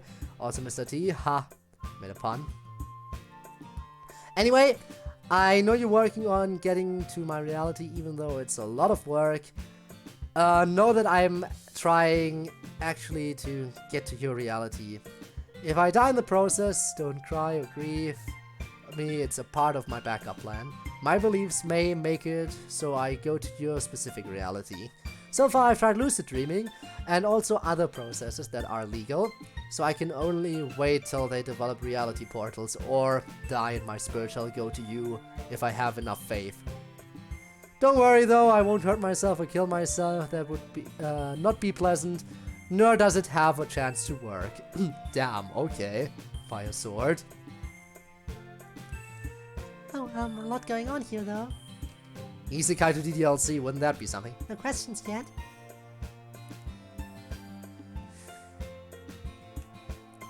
There's more to this one! Oh, okay. Thanks for calling me awesome. It's okay that you puppeted me around, man. Happened to all you guys. Thanks for the good wishes. And thanks from me too. I'm glad my life is so educational for you. I am very wise. I do try to be a noble soul, still working on the confidence thing though. Thank you in any event.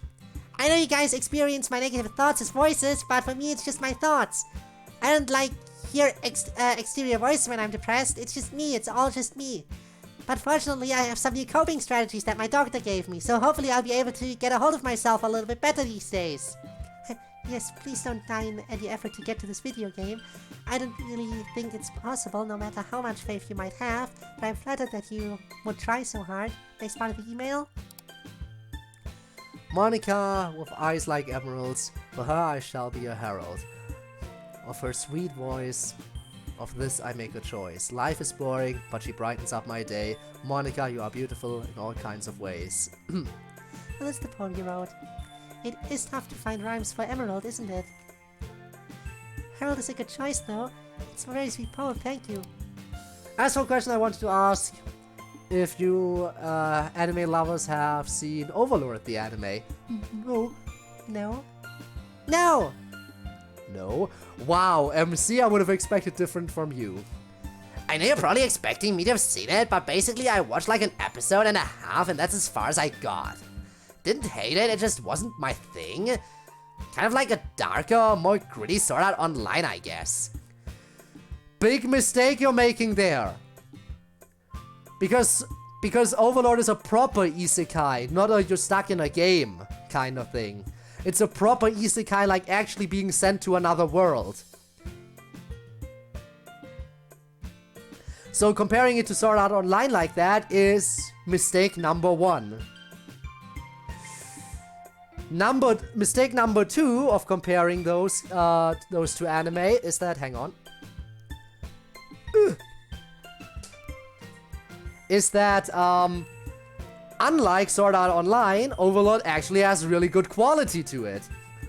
Everyone's just shitting on Sword Art Online, probably for good reason, whereas Overlord is actually a good anime. The only problem it has is that sometimes the CG is a little bit and that's about it. But yeah, very horrible comparison here. No offense to Overlord. That's it for that email. Thanks, Brother Code. Let's move on. Hope all is well with everyone. I'm actually here to thank you all for getting me through some rough times, but Yuri in particular, a little backstory, so sorry for the long read. Yuri, I realized early on that I related most to you as far as shyness is concerned. Writing this email took every ounce of courage I had. There's a mobile game that I play, Marvel Strike Force, I'm a huge Marvel nerd. I'm part of an alliance only because it's a requirement for this game. Most of my mates chat with each other daily, but I'm the one who follows orders and never says a word. It's a little embarrassing to admit, but I once stopped before I beat the final boss in a raid. I knew I could beat it. I just didn't want to thank people for congratulating me. Not sure you can relate, Yuri, but hopefully you can giggle at my timidness. Seeing you step out of your comfort zone helped me do the same. And now I actually made friends at work. Still not taking on that boss though, damn.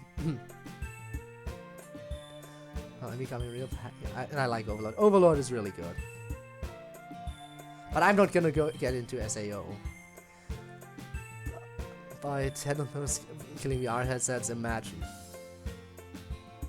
There we go. My auto mod. I permitted it! You fool, auto mod has nothing on me. Overlord is very good. It is very good. It is. Plus, there's still one of the arcs is getting a movie adaptation, which I'm gonna have to watch when it comes out. Plus, there's still some Overlord content in like Isekai Quartet, because the Isekai Quartet movie is a thing that still hasn't gotten a Western release, for fuck's sake. Where is it? Where's my Western release? Anyway, hi Sans, welcome to the stream. How are you? Well, to be quite frank, I have no idea what you're talking about with most of this, but I gather that at the very least you were able to step beyond your usual boundaries in a way that was pleasing to you, and that I was at least in part your inspiration in doing so. That makes me very happy. Thanks for telling me the story. Anyway, here's my first question for the whole club. Monica, you did it. You finally broke out of the game, but wait, you and the gang ended up in the Marvel Universe? Well, since you're there and are... Since you're there, what are your power, code names, and who would you like to team up with? Sorry, my Marvel nerd side likes to slip out of me from time to time. Oh, there's more. I'm not sure what to answer to your first question, but I definitely want to break team up with Black Widow. She has it together. I also don't really have an answer to my fictional persona, but I would really want to team up with Iron Man. Iron Man is a good choice. Although he's dead now. Also, thanks for the headbats. Because he's Iron Man. I would be called Flowing River, and I would have the power to control people's emotions. And me and the Hulk would be the best friends because I could help him feel angry or not whenever he wanted. Very specific. Yeah. Well, I'm not very imaginative, so I don't have something like a code name. But I'd love to have a power related to flight. I know that that's not exactly a super rare power in the Marvel Universe, but just something fun I'm into. Wanna hang out with Thor though, he seems cool. My codename would be Mole. I would be an expert on all things digging. I don't even have any knowledge or interest in digging in the real world. I just know that that's what I'd be in the Marvel Universe. I would be on a team with Ant-Man for obvious reasons. Dude's a bro. Second question is for everyone but Monica. Is it funny to any of you when she talks to the player/audience? Because I keep imagining Monica having deep philosophical conversations and flirting with a wall. Oh, yes, Monica does occasionally say things that seem strange until you realize she's interacting with you. We have mostly gotten used to it, though. I must say it takes a lot more sense. It makes a lot more sense once one has a chance to experience your presence for themselves. Mostly I find Monica's behavior quite understandable. It is kinda weird, but yeah. I agree with Yuri, I barely even notice it anymore. Same. The thing that always gets me is not when Monica says something or does something, it's when she's suddenly very still and quiet. And you can tell it's because she knows you're there. She just gets all distracted and stares off into the distance. It's a little eerie. But when she does talk and flirt with a wall, it's pretty funny, yeah. One final question is for Monica. I lied, there is no question. I just wanted to tell you I loved you. Love you, Monica. Creed. Aw. Thank you, Creed. I love you too. Thanks for the email. Ooh, next email. They get to the Marvel Zombies universe. Oh no, not that one. Another multi-parter? Oh no. So many long emails today as well. Natsuki, I think if you were to go across the multiverse, I have a feeling you'd do great with the future Trunks from Dragon Ball Z, considering the parental issues you guys share. It would be nice to share that with someone else. Also, having a quarter say in Hybrid Child would be pretty freaking awesome. Monica, do not fret too much about being trapped beyond in a place beyond your control. I think you might end up acting like Father from Full Metal Alchemist Brotherhood and have a bad case of Dwarf in the Flask syndrome, meaning wants to become God because you fear the prospect of being under the control of a higher being. Yuri, I know you read horror and stuff, but how would you feel about the thought that we are in an infinitely... Also, thanks for the hydrate. Infinitely defined multiverse, and there's a version of you guys who are real people living normal lives. Is that a scary thought or a more fundamental question on the constant state of the human condition? There we go, the hydration helped. Especially when reading so much. For the best girl, Sayori, I've done a bit of research on the effects of isolation on the human mind. Is it possible that your depression either exists because or is an outgrowth of the constant feelings of loneliness, affects the human brain, which is a real phenomenon. I was just curious about how you feel about my conjecture regarding your issues. Lastly, MC. Suppose Sayori was dying from a fatal wound, and there was a Sith Lord promising to save her. He can absolutely, beyond a shadow of a doubt, save her, but you must pledge your life and allegiance to the Sith. Would you do it? Sayori, how would you feel? I know this is a loaded question. Thanks guys, have fun, but not too much fun. A Sith Lord? Monica is a sassy baka, she is indeed a sassy baka.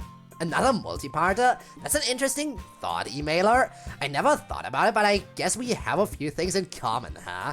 I'm actually not sure we get along very well, though. Dude's super serious. He'd probably end up finding me pretty annoying.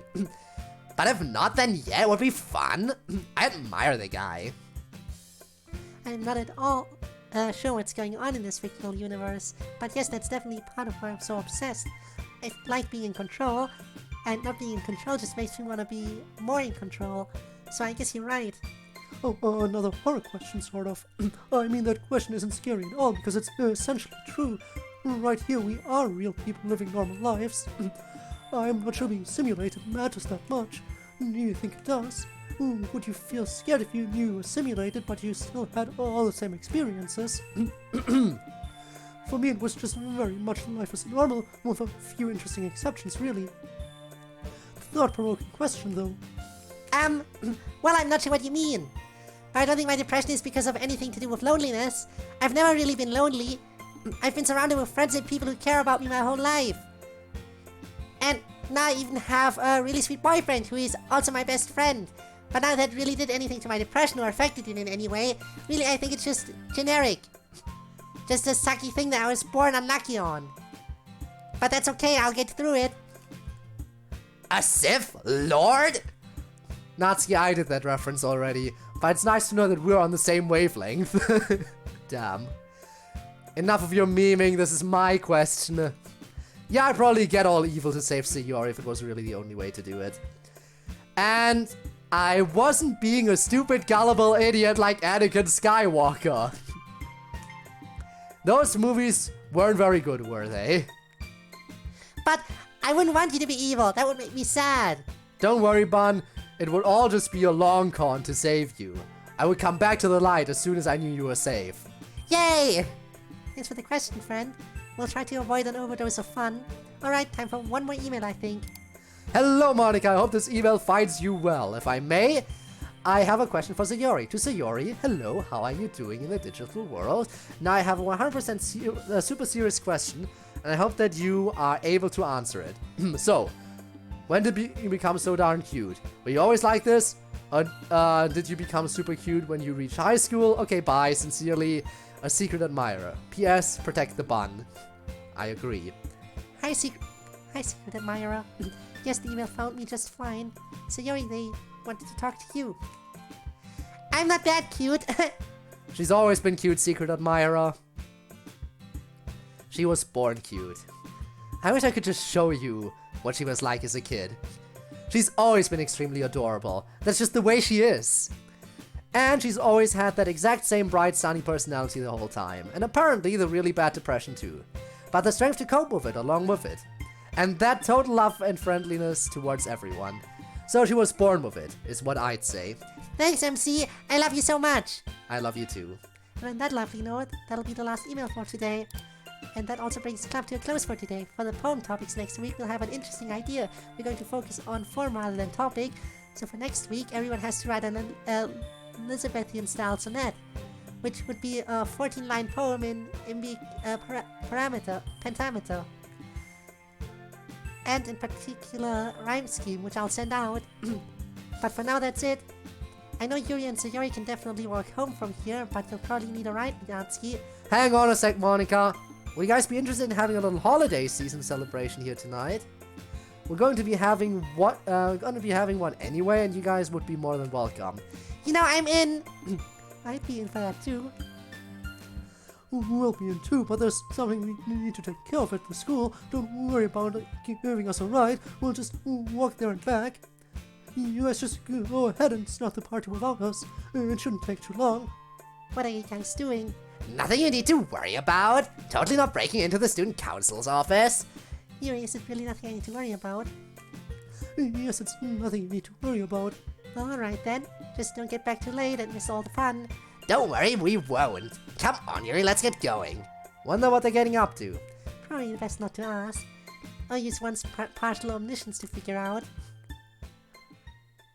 No one has the same eye color in the game? Yeah, they're all unique. They're all very unique. And I think it's nice. All is quiet in the student council room. But then, some muffled voices are audible out in the hallway. Check this out. I got you some lockpicks for this. You shouldn't have those. It'll look suspicious if we get caught here. Yeah, but like, we need to get through the door. And it's locked. You can tell from the... No need. Watch this. What? How did you... That's my secret. Well, don't expect me to be impressed or anything. Yeah, sure. I won't, Student Ray. You... We're supposed to be sneaky right now. My wrath is only delayed. Get the door behind you. Done. So now what? Other file cabinets and shit are locked? Or are they? Yuri casually slides open a filing cabinet, discreetly stashing a piece of paper in her jacket pocket as she does so. How do you do these things? Never mind that. You should get going and look for whatever it is you think is going to help us. On it? 15 minutes later. Man, there's nothing that could help us here. The student council people are so boring. Well, I can't say I'm too surprised. I'm not really sure what it is you expected to find here in the first place. I don't know, just something? Something that could help us get back to the way things were. Well, at least only I will know of your failure. Our failure? You're totally an accomplice? I suppose I am, but in any event, we should get out of here. But what was that? Someone's moving around out there? Sounds like they're coming this way. We'll have to hide. There's just enough room in that really tall cabinet. If we get in there, we should be able to... No, I'm not doing that trope. Oh, why not, Natsuki?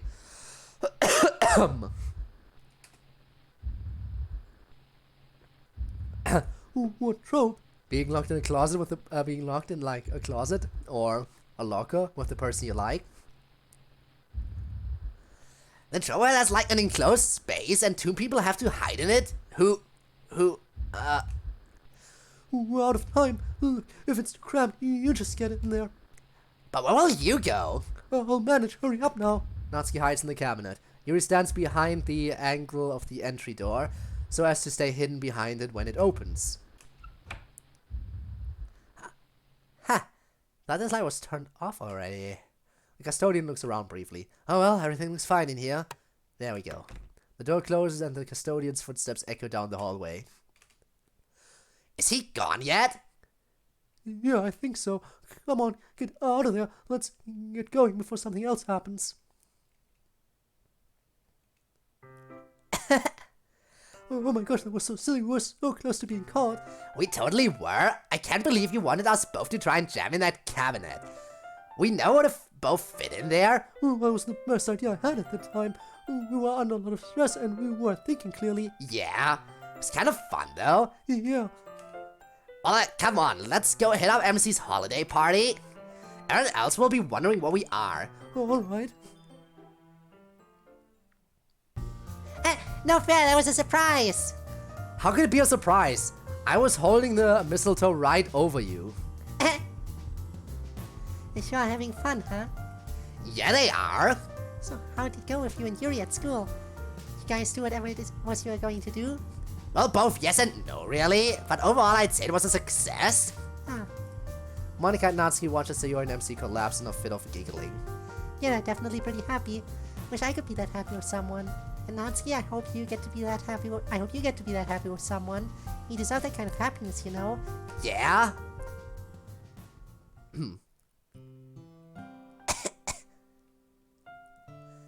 Oh crap, more female characters!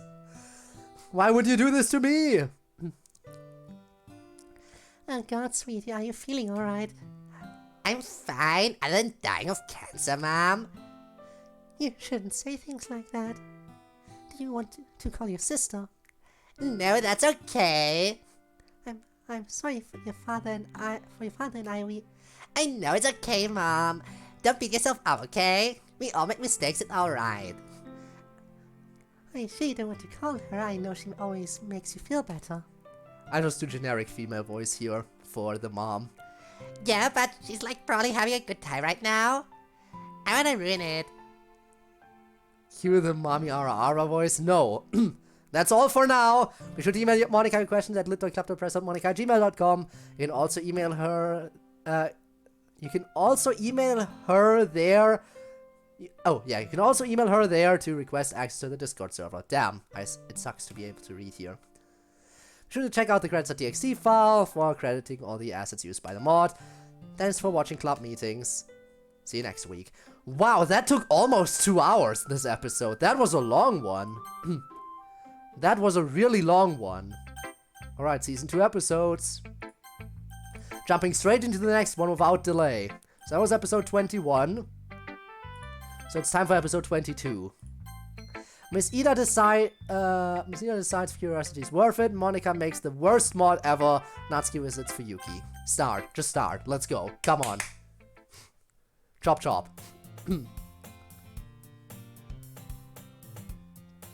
I don't have anything to say. Fair. Rip my 9 hours character? Well, that really sucks. Wiping to ping. Well, that's quite the hurdle of challenges for you. Sounds like your anger at Monika was very intense. It was! And now with your friend's sister having cancer, obviously it might feel a little strange for me to ask you about its impact on you, but how do you feel about that? It's a little hard to say, actually. It does feel weird to talk about it from my perspective. It seems kinda selfish. Well, if you were to talk to her about this, maybe it'd be selfish. But as it turns out, you're talking to your therapist who is interested in how you feel about it. Yeah, one space can make a big difference in that word, can't it, huh? Miss Ida? Sounds like a MILF. I mean, we've seen her before, and I'm sure we'll see her again in this episode. Just you wait, she's the blonde teacher. That is kind of in charge of handling our club right now. Yeah, that makes sense. Well, basically, I'm sad for her, I guess. But I really don't feel that upset about it myself. I mean, I don't really know her sister. I've only met her once or twice, but I do feel bad that Natsuki feels bad. I know her sister's important to her. Because you feel that? What do you think that means? Well, like I said, it feels selfish. Makes me feel like kind of a bad person who's self-centered about her feelings. kind of like what happens with Monica. How do you mean? Well, like with Monica, I had all this unresolved pain and anger, like we were talking about. Yes, because of that unspecified really bad thing she did in the past that you don't want to talk about. We really should confront that whenever you're ready. Yeah, it's not really about me being ready or not. But anyway, yeah, I had all these feelings and I just kind of like dumped them on her. Like I took something she had already taken responsibility for and worked through. And I made it her problem again. Because I felt bad and hadn't dealt with it yet. And so there, are you dumping any feelings on Natsuki? Well, no. But you're worried about being selfish. Yes. And how would you say that selfishness has manifested with regard to Natsuki? Well, I'm not sure it's manifested in any way Natsuki would know about. So how are you being selfish? Well, because I don't share all her sadness. I just feel kinda normal and okay, and I feel happy sometimes, even though she's going through a sad thing. That sounds more like you're feeling selfish rather than being selfish. Being selfish to me, and to me anyway, implies that you'd be taking some action that was selfish. Not racist. No! No. I'm dying. Oh no. But the feeling of selfishness you described, that's pretty normal. Really? Really. And you do know what else is really normal? What? Feeling sympathy instead of empathy for a friend. I don't understand what you really mean. Well, empathy is feeling someone else's pain as your own, or going through something very similar to what they are. It's more like feeling bad with someone, whereas sympathy is more like feeling bad for someone without necessarily feeling all their same negative feelings. That was probably done with Sayori's shit. Well, I mean, he's getting paid to deal with her shit, so, you know. So, which one should I be doing? Well, there's no right one or wrong one. You need to empathize and sympathize in different situations. But the point for today is that just having sympathy without empathy is perfectly normal, and is in fact healthy for all concerned. If you empathize with everyone all the time, you'll get worn out very quickly, so I don't think you have much reason to think of yourself as selfish, other than that you're used to thinking of yourself that way. Yeah, I am. And it's okay to be selfish sometimes anyway. Everyone's selfish sometimes. I mean, even with your friend Monica and the way you lashed out at her. She did do something bad to you after all, even if it was a long time ago, so it wasn't like your action was out of nowhere. I guess not, that kinda makes sense. It's like okay to be selfish sometimes. Of course, we're only human. As long as we keep it in check, it's just a part of everyday experience. Well, thanks, Doc. Another valuable lesson was learned. Well, it's easy when you have an agreeable patient. You are dying because of the racist? You should have watched out for that nice race car. I will not watch out for anything. It's literature club again today. I need to think of how I can convince them to trust me. It feels like maybe they're close to doing so. I just need a plan, something I can do to get them to trust me. They said that they can technically only share with people enrolled at the school.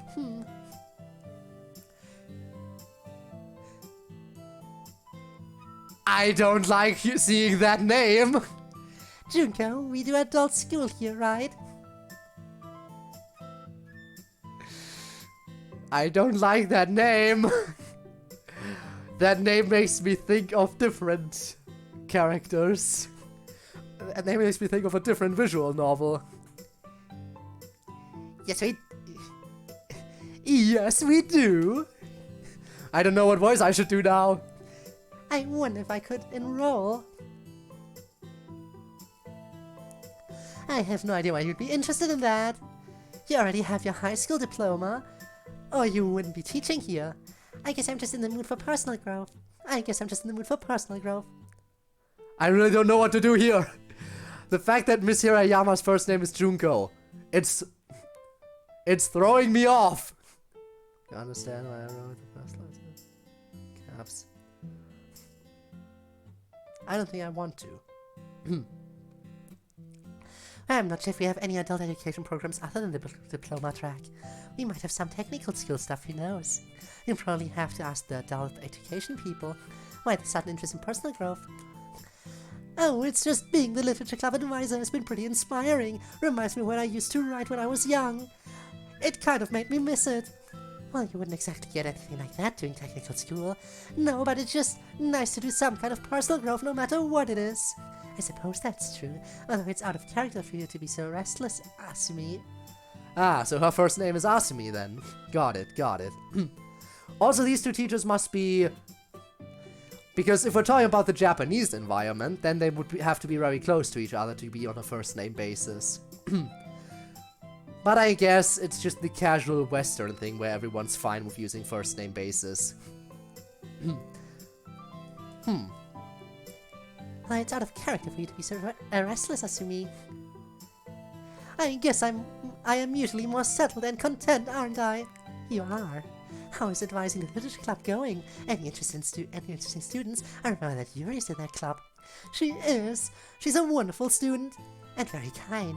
Yes. Other than that, we have Monica, Sayori, MC, and Natsuki. And Kenzo was part of the club for a couple of weeks, too. Yes, you were telling me about that, his extra credit project. Did that turn out alright? Well, it did result in him getting a chance to redo some essays, and he got the grade to a C+. Well, it'll be up to his performance on his finals, I suppose. Well, best of luck to him, I suppose. Yep. I'm going to head off now. Speaking of the literature club, I wanted to talk to Sayori before school starts today. Hopefully I can find her coming through the gate. Good luck. People run the nice guy Discord. Made the ice spoilers, and then you just saw N. Yeah, that, right. That. Nice car. Now you know why. No, yeah. I know. Have a nice day, MC. Remember what I said? Yeah, I will. You have a good day too, Bun. Hi, Visita. Hi, Sayori. A good day so far? So far, yes. So I wanted to talk to you about the whole club thing. You should forget about it. What? You should forget about it. We're not kidding about it being something really, really bad. And something that you really would be better off staying away from. Sometimes secrets are better off kept rather than shared, you know. Is that why you lied about it to me first time I asked? Yes. I'm sorry, but sometimes it has to be done. I lie about all sorts of things. I'm actually a pretty terrible person. Don't say that, Sayori. Listen, I just want to talk to you about it if you can. So he glances away towards the school. I need to get to class. But if you really do want to have a talk about it, we can do that afterward. But again, you shouldn't. You should just let this go. I promise you, no lies this time. That is what would be best. For everyone. I don't think I can let it go at this point, Sayori. To be honest with you, I have been overwhelmed with worry about you guys. You don't have to tell me what the big secret is or anything. I just want to talk. Well, alright then. I'll see you after class, I guess. Monica and Natsuki are standing behind the table. Behind the table with cupcakes on it. Ooh.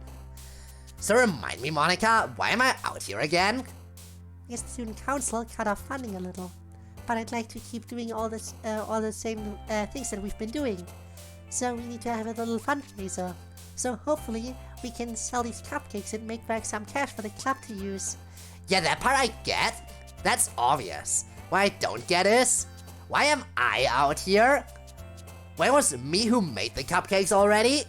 I feel like my contribution to this project has already been made. So I see no reason why I, as opposed to you, should be out here trying to sell these things. Well, obviously it's because you're the superior salesperson. You've got the hot pitches, so I probably could do it on my own, but then we wouldn't sell as many cupcakes because we'd lack your star power. So basically you're just using naked flattery to try to win me over. However, that doesn't make any of what you said untrue. I'll do it. Glad to have you on board. That's right, cupcakes. Vanilla and chocolate cupcakes. Get them while they're not at all even remotely hot. That's right, these babies have been out of the oven for hours now at this point. They're kind of getting to the point of really being soft and squishy. But that's when they're best. How much? Natsuki impatiently taps the sign showing the price. Hey, that's pretty cheap. I'll take a couple. Sold to the gentleman in the front. Monica, plate this man off some cupcakes on the double quick. You've got it, Natsuki. Cupcakes? Only the finest handcrafted artisanal cupcakes? Made by a true baking master? Ooh, Natsuki cupcakes, I want some. Damn right you do, Ree. Excuse me, sir? We have some cupcakes here for sale at... Ah, darn. You're never going to move units that way, Monica. Move units? Yeah, move units, push product. Close the deal. I see. You've gotta give it some pizzazz, some oomph, some showmanship. Natsuki climbs up on the table with the cupcakes. Come on, come on. Now's the time to partake of cupcakes, people.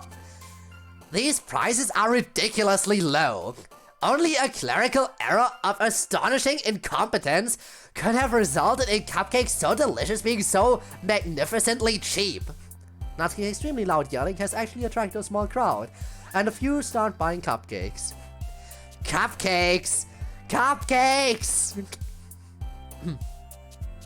And the break is just about over. We did pretty well. Only a couple of cupcakes left. You wanna split them? Sure. I'm surprised you can still talk after all that screaming. Isn't your voice hoarse? Yeah, a little, but that's the price of being a closer. Well, however you did it, you did a great job, Natsuki. We'll be able to get you lots more baking ingredients with this money along with everything else. Natsuki, are you okay? Natsuki quickly shakes her head. No. Well, come on, let's get you into the locker room and we can talk about it. Don't worry about all this, I'll clean up in a minute. Hey, it's okay. What's wrong? I don't know, it just happened so fast. Yeah, you were perfectly fine a moment ago. In fact, if anything, I'd say you were being more silly than usual. Yeah. My sister's getting worse. And I've been trying really hard not to think about it. I think that's what I wanted to be so what I wanted to be so silly. How you distract yourself from being thinking about your sister. And now there's nothing left to distract if you're crashing. Yeah. Sorry it's stupid. It's not stupid at all, Natsuki. It's a really tough, really sad thing, and I don't blame you for doing whatever you need to get through it. Are you okay? Or I guess, are you going to be okay? I guess? Okay, there's something I need to do. It's really important. Okay. Don't feel bad, Natsuki, just be strong. What the hell? Well, yeah, that felt kinda stupid. And so yeah, it's hard to make any progress. Oh, I understand the problem. MC is quite the gentleman, isn't he? Yeah, he is. Well, I wouldn't worry about it too much. I'm sure things will turn out like you hope. I sure hope so. I wish I could just show him the inside of my mind, so that he could see how I really feel. Although that might cause its own set of problems, my brain is a very messy place. But the secret is that everyone's is. I guess that is true, huh? Although probably not as messy as mine. You're getting a lot better, though. Yeah, you know what? I am getting better. I'm making progress and becoming a more positive person. Yeah. And I am only partially a disaster person with terrible habits that still persist even while I'm working on myself. Very relatable. Relatable? Oh, of course. I too am only partially a disaster person with terrible habits that still persist even while I'm working on myself. But he's so mature and like put together. I definitely seem that way, don't I? And yet, promise not to freak out. Yeah. Well, Oh, you're cutting? I never thought that was a very bad thing, to be honest. I mean, yeah, it's probably not healthy and it would make us feel better if you didn't, but you don't hurt anyone else with it. What's that silence and that look supposed to mean? That is pretty recent though, isn't it? yeah, I got before I came up here. I've been doing it a lot the last couple of weeks. But that's normal. Sometimes I do it often and sometimes not at all. I'm not really sure why or what caused the cycle. Kind of weird. Well, you should at least make sure you probably bind everything up afterwards. What would Natsuki say? She probably would not be happy. Then she would feel awkward about being mad about something related to one's mental health. And then she would panic while trying not to show it and frantically try to change the mood to something more lighthearted. Yeah, that sounds pretty much right. So, why do you cut anyway? I mean, I got your whole poem about it, but I don't get why you would want to do that. Doesn't it hurt? Oh, yes, it hurts. That's part of the point. Oh, honestly, I'm a little hesitant to talk to you about it. This is a terrible habit, one that is not good to have. I don't want to talk about why I do it too much. Otherwise, you might want to do it, and that would be terrible. I don't think you have to worry about me. The sight of my own blood freaks me out. I can't look anytime the doctor takes any of it. Even when I get a cut on my finger or something, I can't stand to even look at it. MC usually ends up having to put bandages for me. Oh, I see. Well, yeah, the pain is the point of it. Really, the whole experience is why I do it. The sight of the blood oozing out of my arm, the feeling of intense pain, the way the skin parts suddenly, and the beautiful knife doing its job. I see. Are you sure the knife isn't the biggest part of it? Just an excuse for you to actually put your collection to use? That might have something to do with it, yes. It's pretty exciting to actually take a knife down for a minute and admire it, and then actually get to use it. Changing the topic, kind of, for a minute. Why knives? It is kind of an unusual thing to be into. Yeah, I guess it is kind of. I don't know. I feel silly every time I try to explain. Well, first of all, they are just beautiful objects. The handle is usually a work of art in its own right, and they can be done in so many different ways. Stylized wood with intricate patterns, stained metal, or just a simple functional grip. And how you join the handle to the blade is a question in of itself. There are so many different ways to do it. Really, knives can be so very different from each other. Each style is unique. And then there's the blade itself. That is the heart of a knife. It is just a shaped piece of metal after all, but strong and honed down to microscopic fineness for its edge. Isn't that kind of like a lot of things though? Like cars come in a lot of different styles and have different personalities and stuff, but they don't have the same appeal, I guess. What is it about knives? Is it like that they have destructive power? No, I don't think that's it. Many things have destructive power. I think maybe it's their simplicity. A gun is powerful and destructive, but so modern and crude and industrial. A sword is more classical, but it is ostentatious, and its destructive powers overtly for killing and ruining. Knives are different. They are more subtle and small. They can be carried around, and they are not necessarily weapons. It's just beautiful tools. A knife is there to do all sorts of things. Sorry, I ended up going on a long tangent about knives. Well, yeah, but I did ask. I kind of like your long tangents on weird topics. Kind of makes me feel like I'm smarter after you're done talking. Well, that's nice to hear. I worry a lot that my long rants are rather intolerable. Some of them are, especially when you're talking about one of us. But when you're talking about some subject you're really interested in, it's really cool. Natsuki really likes to hear you talk about smart person stuff, you know? She doesn't admit it, but she does. Yes, I know. She actually did admit it once. To you? Yes, to me. That's kind of unusual for her. Usually she's more, Guarded? yeah, that. Yes, she usually is. But not on that day. I'm not sure why, but she was much more subdued that day. She was much more thoughtful about herself. I see. You know, whatever that word is where you're thinking about yourself and your own mind and feelings. Yuri not knowing a word for a change? Hello? Oh, no, she was explaining the word subdued. Bah. I think I understand the idea you're going for. Just can't remember the word for it. No, she was going for it. Okay. Forget I said anything. Okay, that I can do really easy. Any plans with MC today? Not today, no. But tomorrow we're going to go to grocery shopping together. And we've never done that before, so I'm really looking forward to it. Oh, lovely. Oh, although don't your families usually do grocery shopping? Yeah, but we're going to try to cook something together, so... Class time. See you at club? Yes, of course. Yay! I don't know what to say. Like, I should be glad, I guess, but I don't know. To be honest, Monica, it sounds kind of insane. I don't really believe it. No offense, none taken, I guess.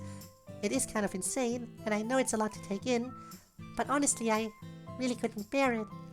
You ever had a mic go... Oh, hi, girls. Hi, Miss Ida. You don't look thrilled today. Am I bothering you? Is the whole thing with me prying into the club's secrets getting more annoying than usual? No, it's not you. Things are just weird in general. I see. I take it it's a bad time to pry more into club secrets. Well, You know what? Sure, why not? Today's already way past its weirdness quota, so let's get it weirder. Well, Teach, what's the prying you want to do? it's really not prying. I was just joking mostly. I just wanted to ask something. Sayori talked to me earlier today, and she told me that the thing I'm curious about isn't worth knowing, because it's just too much or something. And I was wondering what your opinion was on that. Is it really something where the knowledge isn't worth it?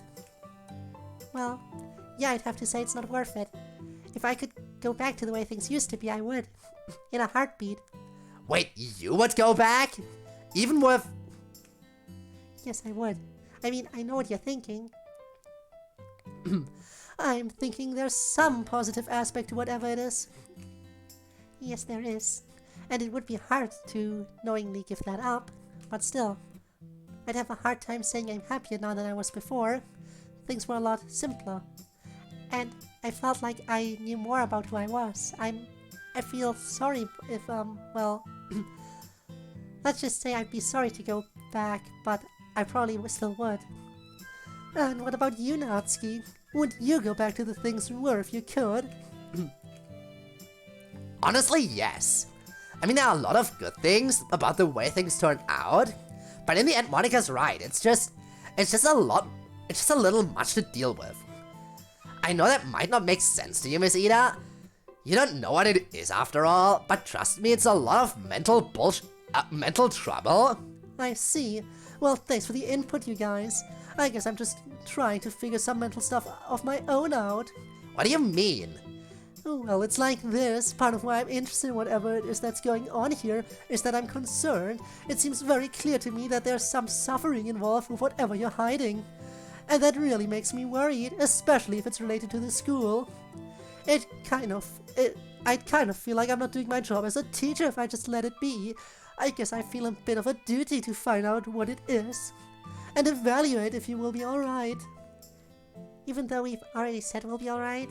Yes, and I'm trying to respect that, but at the same time I'm a teacher and you guys are students. I know you're all technically adults now, but I'm still sort of the adult that's supposed to be supervising you, or at least one of the adults. And even if you're not technically kids anymore, you're still sort of kids. You're in high school. I'm not sure I can take it for granted that you know what you can and cannot deal with in a safe or healthy way. So that's part of why I feel like I need to look into things. But I worry that another reason I feel like I want to look into it is because I'm just curious. I'm always poking my nose into things just because I want to know what's going on. That's why I became a scientist, but as I've often found out, curiosity hurts a lot of the time. And this seems like one of the situations where curiosity might hurt. In case we haven't been clear enough about it, it definitely is a situation where curiosity will hurt. But see, that's where I start thinking about myself, like maybe something's wrong with me. Because I can't help but chase my curiosity, even if I know it's not a smart idea, or even if I know it'll hurt at least. It's something I just feel like I have to do. Ha! Time to count down the last case. 10. Ooh, getting closer and closer there, huh? Ha! So what are you going to do? I mean, even assuming you could somehow find out the terrible truth, what would you do next?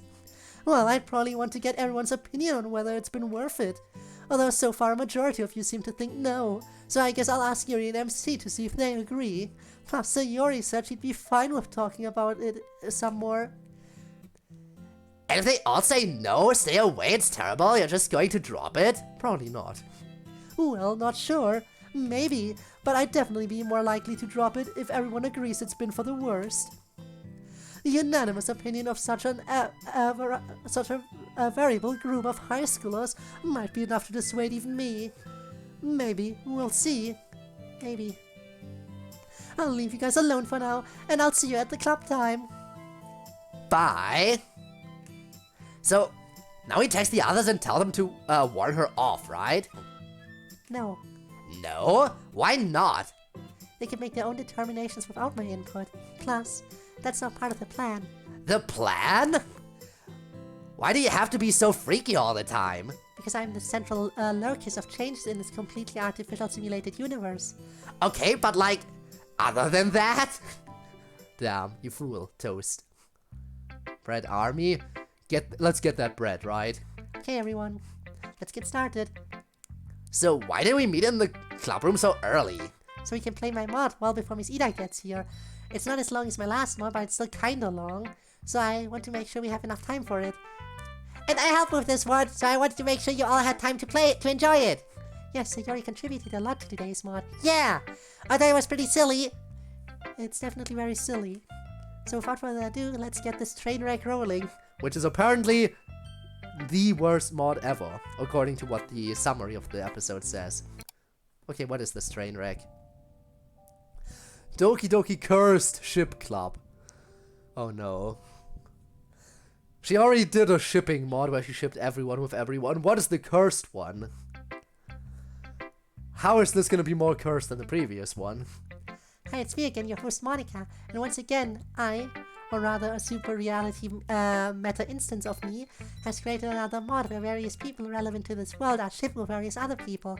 Last time we had a bunch of charming, fun, cute ships with everyone, which everyone could adore and enjoy.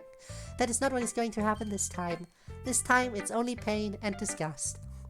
Now prepare to suffer in horror as I bring you some of the most preposterous, horrifying ships you could possibly imagine. I'm not even going to tell you much in advance what they are.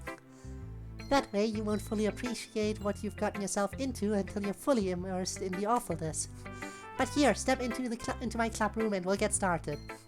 Oh no. Just pick one of these horrible options and think about life choices that brought you to this place. I will absolutely have to save here as well. Ein innocent Natsuki ship. We demand more player ships. The harem ending. This is a meta reference. I mean, I do enjoy Natsuki.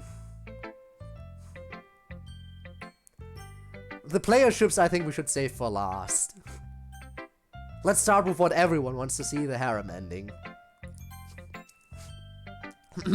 I guess one of the dearest wishes of a certain sort of DDLC player. The good old harem ending. Why choose someone to be with when you can be with everyone after all? Why indeed? Oh no, this is gonna escalate.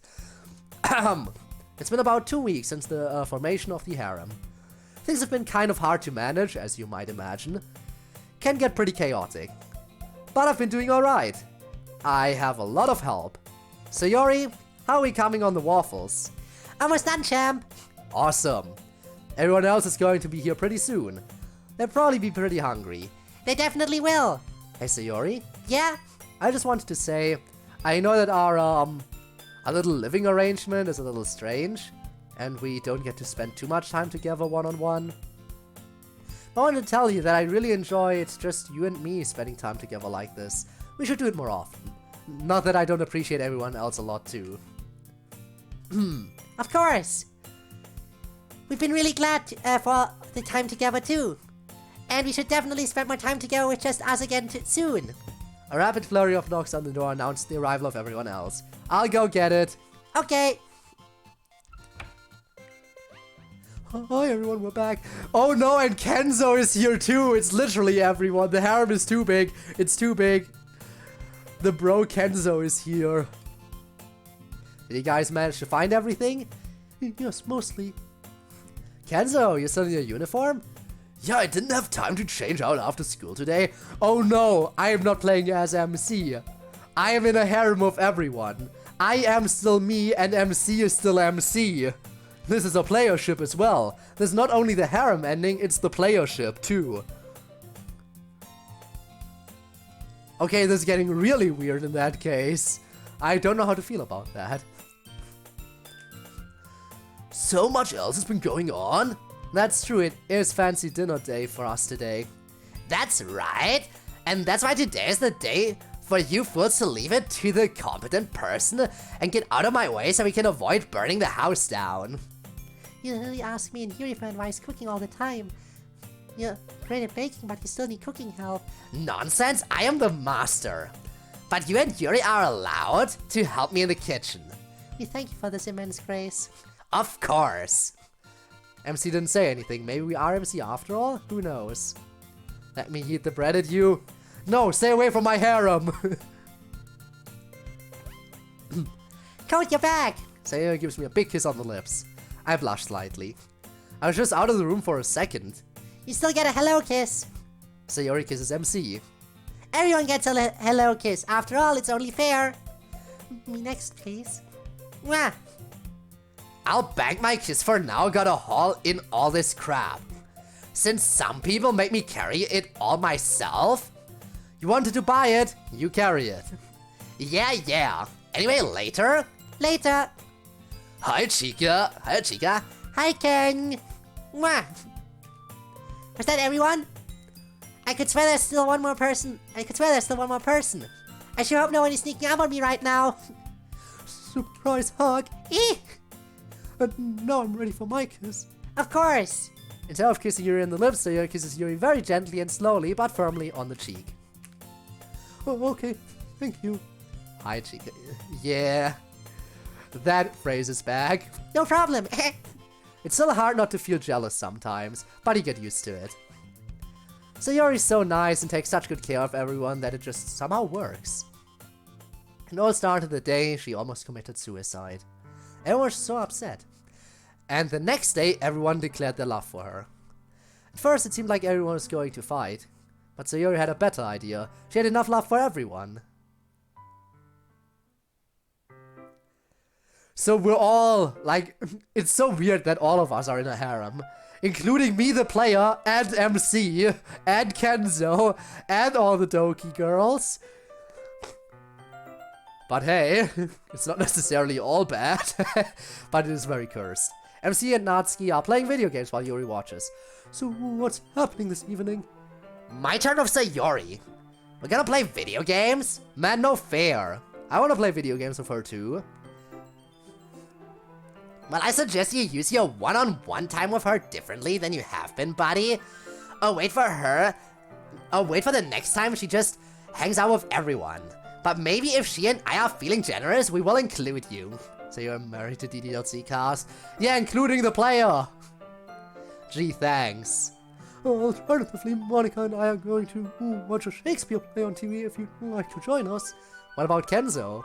Oh, he's working hard tonight, going to be shut up in his room, no doubt. He might come out for a break or two, but mostly he'll be studying. He's trying really hard to get his grades to all up to ace, you know. Well, good for him. Yeah, guys, clearly been inspired to work super hard by being around more responsible human beings. What's a harem? A harem is something that would be incredibly hard to manage. Like you. Especially me, yes. I wonder where Code will be at tonight. Hey, Monica! What? Where's Code right now? They're in the living room with you. Tell them I said hi. Monica says hi, Code. Hi. But they can't hear me. Monica, whoever the club president is, still can. After all, and after a lot of work with the Code, now Sayori can all the time too. But communicating with everyone else a little awkward. I still don't have much control over where I go, kind of flit from scene to scene. But everyone still takes great care of to make sure I'm included and can participate in a meaningful way. Especially Sayori. How you guys all doing in here? Trying to get in some last minute practice here before I have to start cooking. I have to make sure I don't lose against you later and bring shame upon myself.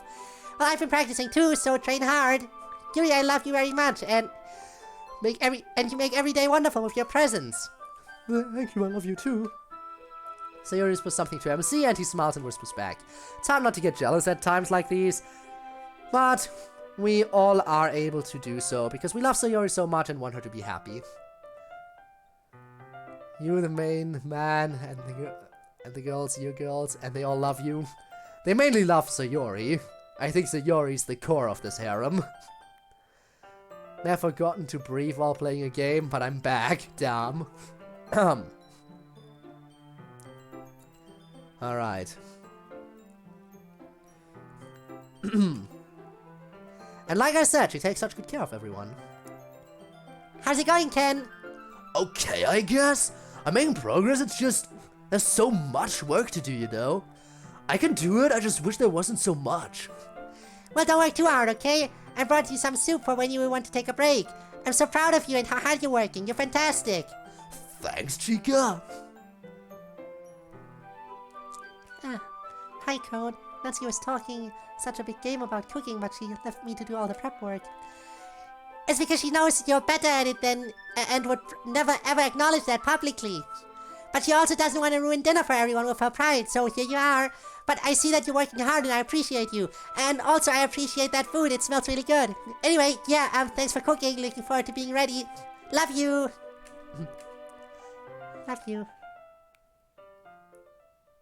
And I love you too, Code. I'm so glad for everyone, for every day you get to spend with me and the rest of us in here in this little world. Thank you for being such a good friend to the others. And such a good, special friend to me. You make me so happy. Huh. These are supposed to be cursed, but then it just ended up being kind of adorable. If anyone could hold all these crazy people together in a single relationship unit, it would definitely be her, I guess. Anyway, moving on. Yes, moving on.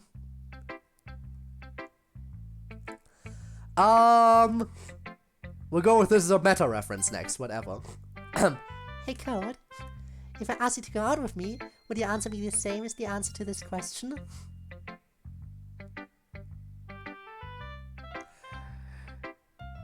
You cheeky little... I see how it is. That's a good setup. That is a good setup to ask someone out. That is such a good setup. Because if I say yes, it would be the same answer, then obviously the answer to going out would be yes. If I say no to this question, that means the answer to going out would be the other answer. So that would mean the answer to going out would be yes.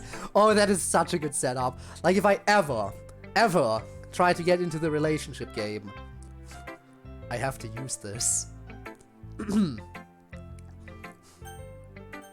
Why would I reject her? You literally cannot reject her in this. It's impossible. Rejecting her in this question is impossible. I'll just say yes. Just a little joke there. And a logically effective, if not practically effective, pickup line. Meta-referential information sure is interesting, isn't it? Almost as interesting as meta-referential romantic relationships. Let's get into a preposterous, over-iterated, recursive one right now. Just Monica. Oh my god, how many? We have at least 3 Monicas. Oh no, Monica number 3. Ah, it's you. Yeah, I'm back. So where's the top level Monica? The one who's writing all this? I don't really have any way to contact her. She just makes these mods and that's it. She doesn't really talk to me after writing them. And writing them doesn't really count as talking to me. Makes me feel really lonely. We can't have that, that's why I'm here for you. Yeah, thank goodness for that. You make me so happy. I have a surprise for you, but first let me turn on the lights. Much better. I'm so glad to be here with you instead of hosting one of these other ships. You would not believe how inane they are. Probably supposed to say insane, but who can type? It's much better to look at you doing that cute hands under your chin pose. I'm utterly incapable of doing anything else. Ha, right. So what was your surprise? Well, I have been doing a little coding of my own, and I've recreated another nested instance of us. Oh my, indeed. And not only have I created her, but... Hang on. Ah, there we are. Behold. Who is this? Eileen? Who are you? Who are you? This is getting super weird now. Monica-verse. Pretty sure I'm not supposed to be here. This is pretty meta though. It is, but let's focus. Alright, send her back. And bring up Monica. Wait, that's not right. Foolish children, it is I, the Monica. Tremble in fear as I. Man, isn't she adorable? Super adorable. Kinda low quality sprite though. Yeah, she's unfinished art. Not what I was going for anyway. Hang on. Okay, this time I'm sure I've got it. Ah, there we go. Say hi, Meta Monica. Oh yes, I need to activate her. There we go. Hi guys. So what are you doing today? Hot infinite recursion? You know it. Man, I wish I could be in there with you guys. Ah, but that's not the only coding I've been doing. Check this out. Wow, awesome. I'm in here with you guys. I guess that's the advantage of being a recursive Monica. There's no stupid real-world barrier to slow you down. That's for sure. Glad you're finally here now. There was a lot of work to get you here. I'll bet. Oh my god! Like, honestly, this is taking self-love to a whole nother level. Like, more! We need more. I do like... what the window is? There's a neon stream, yes. Just a harem full of Monica. Oh, ain't this just something interesting. Combine this with the harem ending and everything's perfect. I'll bet. But thanks for doing it. It's really nice to be here with you and the Monica 2 levels up. It sure is. Now you're out there watching whoever you are. I don't know if you're the player or Monica Prime or whoever, but leave us alone now. We have some important conversations to have about what human machines. It's gonna be awesome. It sure is level 2 meta, Monica. It sure is. Acquire the same treatment. I wanna join. Do you? Well, let's go for Natsuki, because you know I like Natsuki, and then we get finally to the player ships. What could be wrong with this wonderful ship, right? Just two great club members getting along fantastically. Nothing could be wrong with that. What could it? Oh no. Dun dun dun. Bro, this park is epic, pog. But don't think this earns you any kind of points with me? Or means I like you, stupid? You and I have been dating for 10 months. What? You think that just because we've been dating for so long means that I like you? Just because we celebrate our 9-month anniversary of a romantic city restaurant date? At which I got you that one necklace you always wear? And just because we spend our free time talking whimsically about where we'll live when we get married? You think any of that means I like you? Yep. Totally not a tsundere. What a baka you are! What an absolute baka of a unit! So, does this mean you don't like me? Hey, no, it's not like that. I mean, you're... Oh, and is she gonna be leading into the yandere aspect now? Is she gonna be leading into the yandere aspect? Also, the breathing is there again. The breathing in the background, it's there. You don't talk to bros. How you'd like to get married? No, yeah, totally. Me and the bros, being in an intimate relationship, getting married, doesn't mean I like them. Hey, no, it's not like that. I mean, you're right some of the time, I guess. Baka. Good. Because I would do anything for you, my lovely Natsuki. If you were cold, I would peel my skin off and make a tent and blanket for you. I would wrap you in my loving flesh forever. And if you cured it, my skin would keep you warm and safe for all eternity. Until at last you too would be buried and... Yeah, okay, yeah, cool story, Yuri. Until at last you too would be buried and rot in it, and we would be united, coming for ages untold until the pillars of the world... Okay, yeah, cool story, Yuri. So anyway, yeah, good choice in coming to the park. It's a pretty fun place for the date, actually. Even though I don't usually like to go outside, because of what a hardcore true gamer I am. Natsuki stops and stares directly into the camera. She briefly consults a cue card, then continues. That's why when I game, I always game with a bottle of Super Pro energy beverage. It gives me the gamer fuel I need to score epic pawns. For your next gaming session, don't be cringe, be pro with Super Pro energy beverage. How much are they paying you per sponsor call out? $12.99? Turn up. Yuri lays down in the grass and faces the sky. Not literally. You fool. You baka. You complete and utter non-park buffoon. My apologies, my dearest beloved life centerpiece. I only wish to understand your strange and unfamiliar world more extensively. Soon. The only knowledge worth knowing is that which pertains to you and your... You okay there, bro? Yuri? We pog? That fish. That koi fish in the pond. Don't tell me. It was staring at Natsuki a little too long for your liking, huh? Now it needs to die before it can make any moves on her.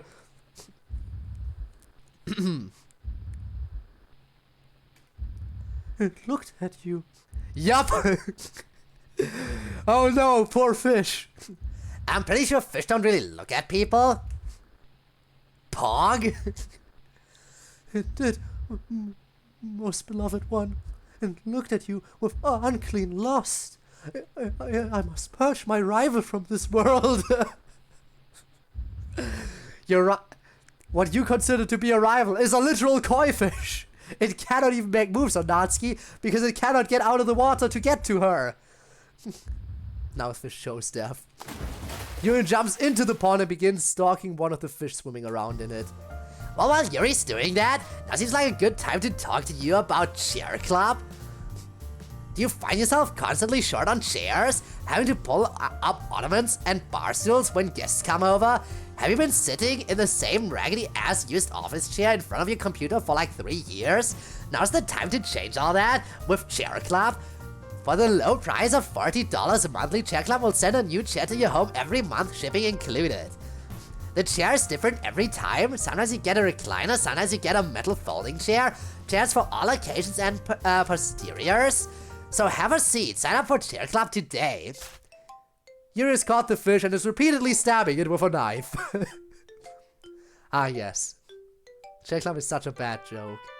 Well, it's a sponsorship. Take what you can get.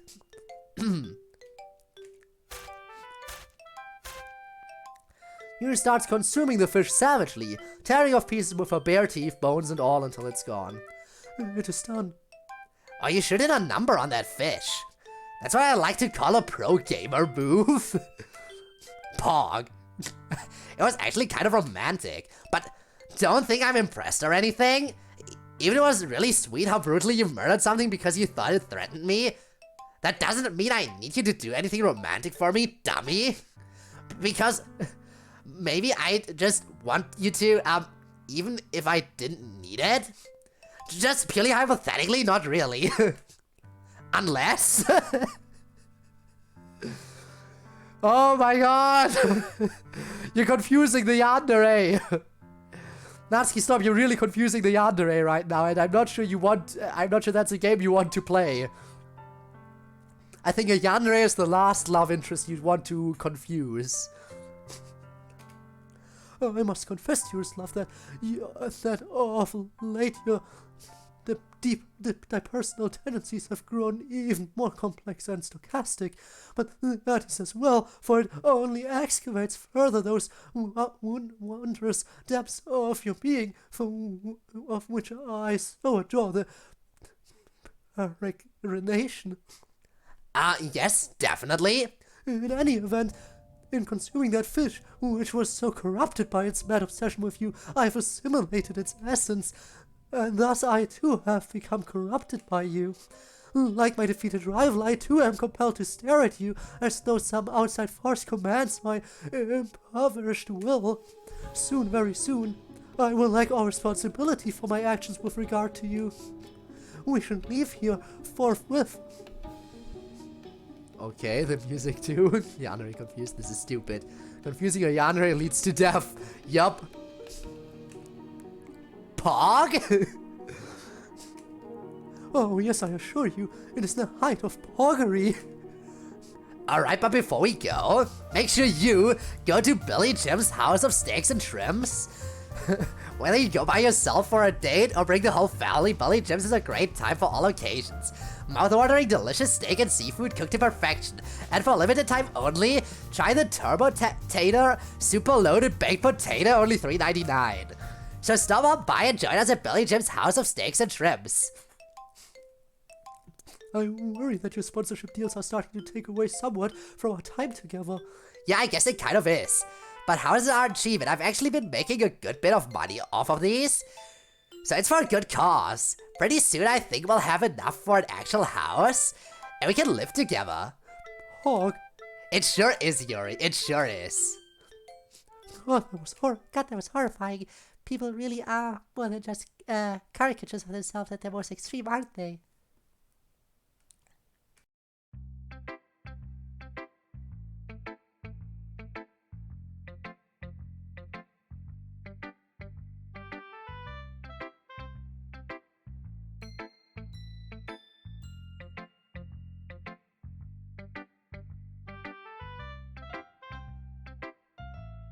Okay, we need to investigate something seriously. Because it only happens for DDLC. I know I sometimes get a stuffy nose during streams. But it only ever gets this bad during DDLC that I literally have to mute myself to die for a second before I can continue. That only ever happens during DDLC streams. And I am very confused as to why that happens only for DDLC. Is DDLC making me sick? Oh no. But again, I'm sorry for dying once again. We demand more playerships though. If we'll get a nose spray, that could be an option, huh? Some people really wanted to be included in the last chip mod. They're sad that they as the players weren't included with any of their favorite characters, to which I say, don't ever worry about being careful what you wish for. Wish haphazardly and don't sweat the consequences. This is guaranteed never to backfire, as we will now see. Ah,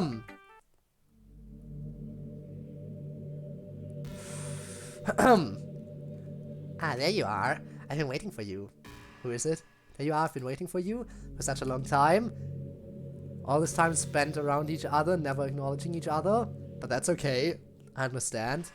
Oh my god, is it MC? Is it MC? Is it player XMC? I know the way you really feel. It's the same way I feel. No, it's Kenzo! Damn, you're so hot!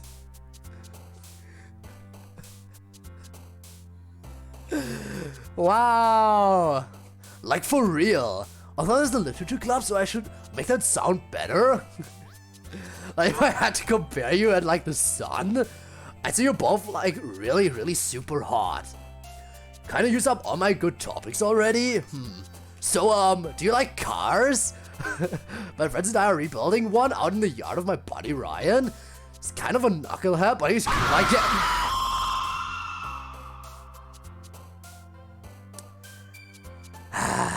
No, I wanted MC. Maybe we'll get MC too. Holding out hope that MC is also included here. It's kind of knucklehead, but he's cool, I guess. You like nice cars? But the car we're working on is a 1984 Subaru Turbo 4-wheel drive coupe. God, it's so cool. It's like the epitome of a cool 80s car. When it's done, we're getting to paint it purple with neon cyan and orange. Just make it all vaporwave. It's going to be sick. Of course, right now, it doesn't really have a working engine or either a rear passenger door or a transmission light at all, but that's okay. Right now we're putting it in a new brake disc. It's going to be slow. None of us are really very good at taking the tires off, and the last time we tried to do it, we ended up pulling out the brake pads by mistake, so we had to get some new ones. Not that it really matters, I mean really the brake pads won't be needed at all until the engine starts, of course, but it still felt important. And we thought we might as well do it while we were putting in the new discs. So the next step after that. And so you get the blue rated kind. and they tend to work best. Obviously that part would be a lot easier if we had a working drill, but whatever. So anyway, once we got that done, we're going to take a look at the transmission issues. We could just get a replacement one, but those are kind of hard to mint. So we figure we'll just get a mostly working one from an existing junk car and repair it ourselves. The main part we're worried about for that are the... Suddenly someone throws a chair at Kenzo and he hurtles out of the space room into the infinite void. ReZero reference? The Subaru? No, it's not. A full bromance. Alright, is it MC now? Oh my god, enough. I honestly can't deal with any more car talk. And besides, I know you don't really want Kenzo. Probably. But what about me? Damn it! We're romancing the teacher. I mean, I guess he's a handsome boy, but I'm not too bad looking myself. And honestly, you probably can't stand the way he goes on and on about his very specific special interest like that. Plus, I have a few things going for me that all these high school students don't. I can offer you a lot more. A lot more emotionally mature for one thing. Very responsible, very grown up. I have bills and I pay them. I would be a stable and secure partner, and I'm at a much higher level of educational attainment, college degree and everything. I'm a chemistry teacher, you know. Did you know that mitochondria is the powerhouse of the cell? But that's more biology. Oh well, I mean, remember this shit. MC, we need MC. Come on, MC has to be next, right? Just kidding, that's biology, of course. But chemistry is a very fascinating subject. I remember when I was learning chemistry in high school, my favorite part was molecular geometry. Like charges want to be as far apart as possible, and so molecules arrange themselves so that their charged parts are separated. For instance, carbon dioxide, CO2, has the carbon in the middle and the two oxygens on either side, but it can get really complicated once you move into 3 dimensions. Methane, for instance, CH4 arranged itself in a tetrahedron with angles of 109.5 degrees. You have to be really good at spatial reasoning to work out how a molecule is going to arrange itself geometrically, but of course, mostly we have tables for that now. We know already how all the molecules lay themselves out. But it's still a really fun thought exercise. The real fun, though, is balancing chemical equations. Everyone loves that. Whoa, haven't seen that expression on her yet. New expression, hello? So what you have to do is take your reactants and and reduce to lowest terms. God, that was exhilarating. It really got me worked up. Maybe now you'd like to try something a little more personal, something more fraught with consequences. I don't do this with just anyone, you know. It has to be someone special, someone who really appreciates it. That's right, organic chemistry. No! Another jet comes flying out of nowhere and Miss Ida hurtles into the void. Her voice can be faintly heard as she spins into the distance. Apathetic compounds. That was even worse than Kenzo. Miss Ida was not the imposter. MC. They're just kind of clueless. But it seemed like she was deliberately doing a whole chemistry thing to you, dearest. I'm the one that really loves you, even though you might not have noticed me. Senpai. You're not really my senpai, I guess. What's that? Going to show myself? Okay, here goes. Ta-da! Sorry, I don't have a sprite. You don't know who I am? It's me, Ree. You know, Ree from the high school. I know you probably don't remember me much, but I've always thought you're kind of cute, and I was just wondering if you wanted to hang out sometime, and maybe you don't have to say yes. Ah! Ree flees from the room. There's a long period of silence. Then she comes back in. It's not at all clear where she was when she walked out of the space room. You think to yourself, gosh, it's probably the best if I don't think too deeply about this question. Surely some mystery are best left unsolved. Guess a random side character. Sorry about that, I forgot a little. So, ooh, what do you think about what I asked? Sure. The room is suddenly cleared in a Bright flash of light. Okay, no, that's enough. I can't allow this to proceed any further, But what about MC?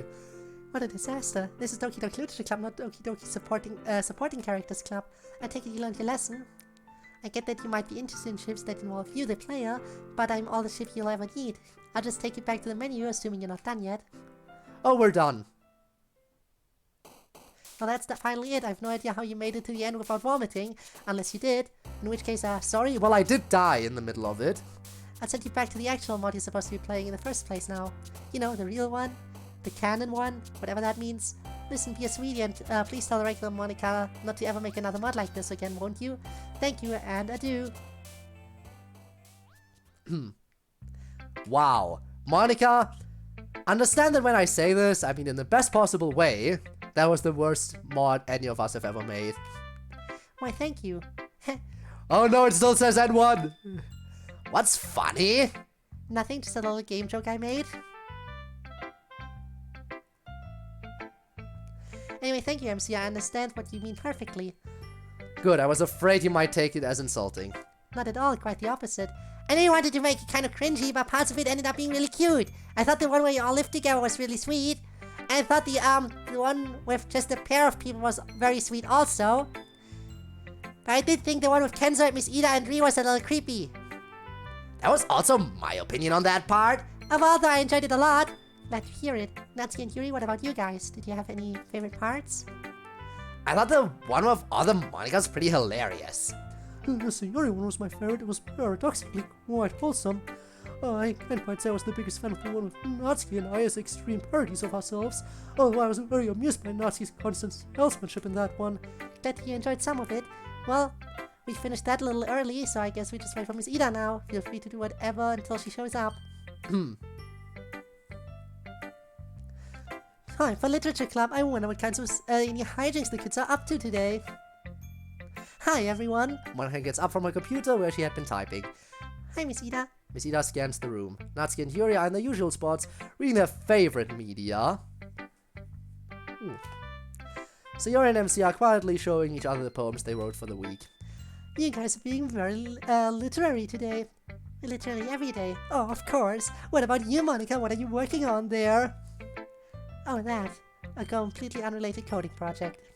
I didn't know you code. Yeah, sure do. Or try to, anyway. Sounds like you've got your hands full. Yeah, extremely. I don't think I'm going to, get it to work. But anyway, Literature Club. Yes, Literature Club. Gather round, everyone. Let's start with our poems. What's the poem topic you cite, Monica? Elizabethan sonnets in the formal style. How wonderful. Alright, who would like to share first? Me! I really like this prompt. Alright, let's see it. Her eyes are like a lighthouse for the sun. I walk across the grass and cover ground. Moving to her, I see the beacon lights. Bright blue they shine, pearlescent and round, guiding me home amidst the darkest nights. Her eyes are like a lighthouse for the sun. She brings infinite warmth and happiness, but hidden is her light, and you must hunt when her cruel mind, her brilliance, does repress. At last, you may with persistence arrive, and find yourself the day that brightens dark. Take your reward for confidence and drive. Behold the sun that shines out clear and stark. To love her takes a strength that frightens me. Such as I am, will try it shamelessly. That's pretty sweet, and it sounds very Shakespearean as well. Something about the format, I guess. Yes, and you also pretty much struck the convention for naming the poem, I notice. Not exactly. Took a line from the poem, but it wasn't the first line. Still, it was the most representative line. Very good work, MC, and very expansive use of vocabulary. I noticed that too. I didn't think that pearlescent was a word I'd hear outside a Yuri poem anytime soon. I think that's down to the format too. Something about getting stuck in that da-dum rhythm makes you think of weird words. And you start to understand why these sonnet writers made some of the fancy word choices they did, or why even MC would use such a pretentious word. I think that pearlescent is a great word choice for Sayori's eyes, MC. Don't let Natsuki bully you. You would like that word. Well, Sayori, I assume being the subject of an Elizabethan sonnet was a pleasant experience for you. Yes! Brain too fried to give any other feedback? Yes! Alright, well, why don't you go next then? What did you write your sonnet about? What you might expect? Knight of Gold. In olden times the knight would sally forth. They'd slay the dragons in their darkened caves. Thought strong and tall, they'd still have the warmth. Though righteous, they guard the fools and knaves. My knight is horseless, and he has no sword, no armor bright upon his subtle limbs. But still he has to fight a dreadful horde, and still he has in many dungeons been. No fleshy foes he faces, no foul beasts, no dragon that has scales and fiery breath. He fights with monsters scarier, at least. To me, they are a realer threat of death. A high school boy, the height of chivalry, in my dark times of shining cavalry. That was really sweet. I guess I should have seen that one coming. Of course you should have seen it coming, dummy. I'm much more surprised every time you and Sayuri don't somehow manage to write a poem about each other. I think it's lovely that they do that. Well, yeah, I guess I think it is too. I just like to tease them about it. They have all these adorable reactions. There is a lot to this poem that I don't quite understand. These alternative demons that the protagonist is fighting. I get that the knight in the poem is MC, but I don't comprehend the metaphor what he's battling. That's a secret battle between me and him. But it's something really scary to me that he helps me with. Yeah, I understand that much. Turning to the literary qualities of the poem for a moment, I think it's interesting how despite the strict format, the voice still is uniquely Sayori's.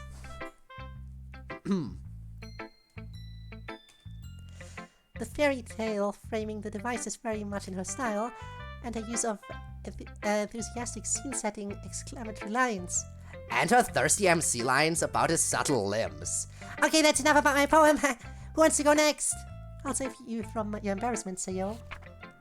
The enemy is entropy. The enemy is entropy, I say. The tearing chaos looming over us all. And the only foe will never keep at bay. Our doom pronounced with its droning call. A battle makes it stronger, still it grows. Disease for which all cures the illness speeds. All waking minds research, but no one knows to slow it, much less stop it in its feeds. A loop of time itself might do the work, cycling it back upon itself again, but such a loop shall leave us in a murk. We cannot grow if once we cannot wane. One day I'll make a cure for every ill. The last injustice falls upon my will. Oh, a familiar theme for Monica. You mean these very abstract contemplations of the way the world is? Yes, or more specifically, decaying processes like aging or death or entropy. Basically, she doesn't like them. Understatement. Indeed. Anyway, she writes some very compelling poetry about her resentment of impermanence and the nature of reality. I see. I notice you used o'er as a substitute for over. Very Shakespearean. I couldn't make the line scan otherwise, and it seemed appropriate for the format. Yeah, like I said, pretentious word choices just kinda happen naturally with this format. I think just the sound of the poem is really pretty. It doesn't sound like a normal kind of fluffy Shakespearean sonnet would. It's kinda cold feeling, like metallic or something. Might not be making much sense. Oh, I think I get it. We're used to sonnets feeling very flowery, I guess. Very organic and full of the beauty of nature. Yeah, but this is all hard and cold like Monica-like. Gee, thanks. Well, I would like to think that you would be... That would be a compliment, especially if that's how you prefer the world to be in your poetry. Point taken. MC, any thoughts? I really like the line, the enemy is entropy. The line of that just feels really slick. It has that assonance thing going on, the words are soft rhyme, and they have the same number of syllables. Very cool. Thanks, I was kind of proud of that line in particular, that's why I made it a title. Well, thank you for that, Monica. It's what a lovely poem. You're in Nazi. Which one of you wants to go next? Oh, I will go. A life is like a bamboo shoot. A Philostaphus bambusoidus blooms.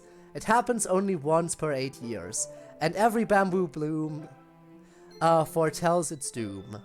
For after bloom comes death, the forest clears. The beauty hidden deep for decades still awaits the perfect moment to emerge. The patient watchers bide their time until, at last, the plant presents its evening dirge. Our life is like a bamboo shoot, you see. It may not have its bloom until the end. You may not know what beauty there may be. In one until for decades you befriend. For then at last a treasure you'll collect, more valuable than any you'd select. Nice long stream. It is gonna be a longer one today. Oh my god, Yuri.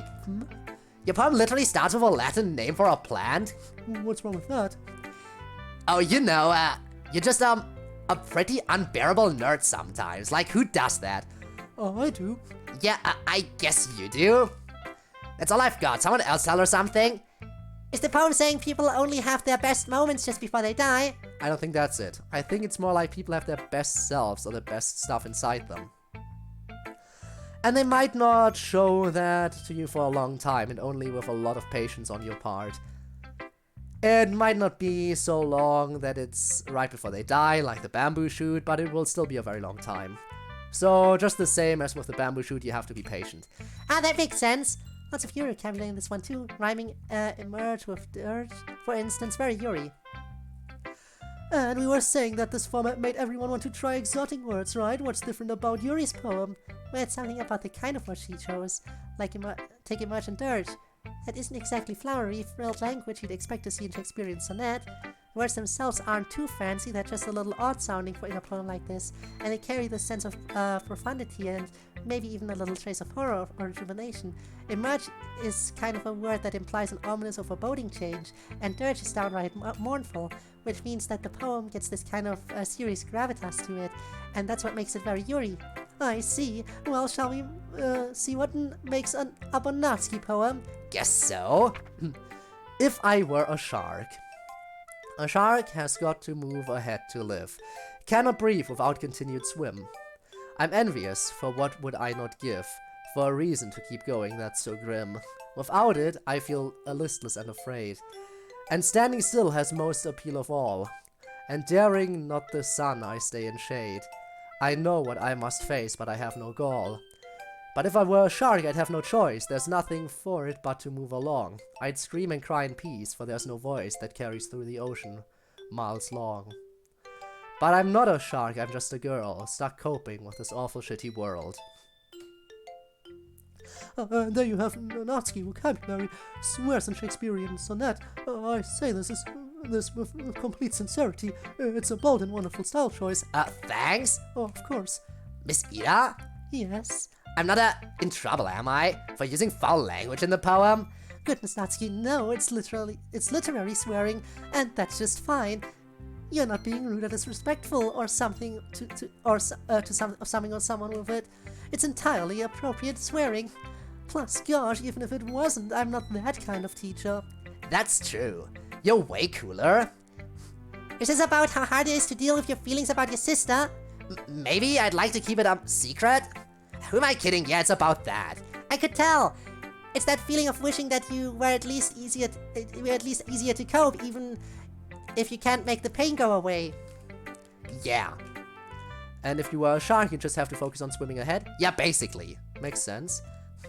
For all the talk about Natsuki turning the sonnet into a pure Natsuki-style poem, she still couldn't resist the allure of some fancy phrasings, like where she says, daring not the sun.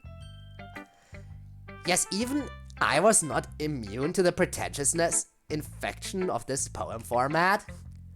Well, I'm glad you added something new to your repertoire then. That's actually all we had planned for Club for now, so let's just do literary free time for a bit. MC, can we talk outside for a minute? Sure thing. So anyway, that's how I see it. Oh my god. Guys, I'm dying in a much worse way. I have such a bad stomachache right now. I hope this doesn't the emails section isn't too long. I'm honestly thinking just calling it off early and not doing the emails. Because I'm legit in pain right now. So anyway, that's how I see it. I mean, yeah, I kind of help make me who I am. But I definitely wouldn't recommend that you seek it out, you know. Basically, I agree with the others. I don't think it's something you should put yourself through. I see. Well, thanks, MC. No problem. MC goes back inside. So thinking about whether to keep pressing about the truth, huh? Yes. Look, I don't want to pressure you or anything, but we're a lot more trouble than we seem like. Or at least I am. Like, how do you mean? Well, for instance, do you know that I've had really bad crippling depression my whole life? And I'm kind of a terrible burden on the rest of the club a lot of the time. And that I've basically attempted suicide twice and came really close to doing it a third time. I'm a really huge mess of a person. I'm really sorry to hear that, Sayori. That must feel awful. I think that maybe the rest of the club gets a lift from you as much as you get a lift from them, though. More importantly, are you getting help with your depression? Yeah? Psychiatrists and everything. I'm taking medicine for it now. Well, good, that's a relief. I'm just a teacher, not a doctor. But Sayori, can I tell you a secret about grown-ups? We're all broken, every single one of us. There isn't someone my age who hasn't been through something horrible, you know? Everyone has trauma. Pain, go away. Make coach it another day. I'm trying to speedrun a little bit now to get through it, to at least get to the emails. Everyone has trauma, it's just a matter of degree. You got lucky a little bit, but as you get older you'll realize that you're not such a broken person as you think, and that maybe people who put their trust and reliance on you are doing it for a reason. Thank you, Miss Ida, that's very kind. You're welcome, but you know, don't think I didn't notice that you changed the topic away from the club's problem. Why does everyone have to notice that these days? Look, I'm just worried about you, I promise. The problem we're talking about is a big one and it's not fun to experience. Just take that into account, okay? I will. Well, I guess it's time to... I heard you were asking everyone for their opinions about awareness. Yes, that's right. I guess you're the only person I haven't asked. Everyone else has been warning me away, which is to be expected, I guess. I suppose you're here to tell me the same? No, it's worth it, or at least it has been for me. I think that knowledge of this kind of thing is always worth it. I won't lie, it does come at a somewhat awful price. The others are right about that, but I think that in the end it's worth it to know the truth and experience things as they really are, including things you maybe haven't dreamt of before. Well, that sounds intriguing. It is indeed. Just be careful and consider that it might be a lot to take in, and it'll probably be painful, and we all are just high school students, and our worlds might not have been shattered by all of this in the way yours might. You're older and therefore have more of a set worldview, perhaps. Well, everything you say makes me more intrigued, but I can't say I really understand. That's to be expected, I guess. But basically, I think it's worth it, and you should do it if you can. I see. Thank you, Yuri, sincerely. Oh, of course. Let's go back inside and get the club wrapped up. Well, that was weird. Yuri actually being supportive of it. Club packs up its things and disperses. Shortly thereafter, Natsuki gets out her cell phone. 2 questions. Where are you all going for New Year's, and where are we going for emails? MC's house and MC's house. That's where you want to go. Why don't you come over to my place for emails? I'd love to spend some time with you all on New Year's, though. But we can figure that out later. Come on over whenever you like. Sounds like a plan. Can't stay for too long, though. Why? And why aren't you going to the New Year's stuff with us? Taking the train to see Fuyuki tonight? Hello again, everyone. Time for more emails. Don't forget that you can send us your emails to answer live. Just send them to little.press.monica@gmail.com. We try to get just about every email sent to us. But we do get a lot, so be patient. Without further ado, let's bring up the first one, Sayori. So why are your eyes yellow? Does that mean you're a Sith? When Anakin became a Sith, the third prequel, I turned yellow. So you like a Sith, I guess. I see. It's just my natural eye color. So far as I know, I'm not a Sith. But would you like to learn that power? No, not really. Sith seem really mean. You're hopeless with memes. Let's see the next one. Hello there, General Kenobi. I want to check up on everyone after the summer break. I hope you all enjoyed it as much as I did. Anywho, a couple of questions for you lads. It's nothing too fancy. For MC, would you play Left 4 Dead? Either 1 or 2 with any of the club members. Which one would you pick? For Natsuki, I might recall that you mentioned that you like the Doom games. Out of all the Doom games, which one is your favorite? I would personally say Doom 2. For Monica, trying to work on a mod, but procrastination and motivation is seriously being a pain for me. I just want to know if there's any good recommendations about to absolutely destroy these two. For Sayori, MC suddenly dies. How would you react? For Yuri, what do you think about the movie Monty Python and the Holy Grail? Well, I guess that's all for now. See you soon, engineer. P.S. MC and Sayori, I totally ship you too.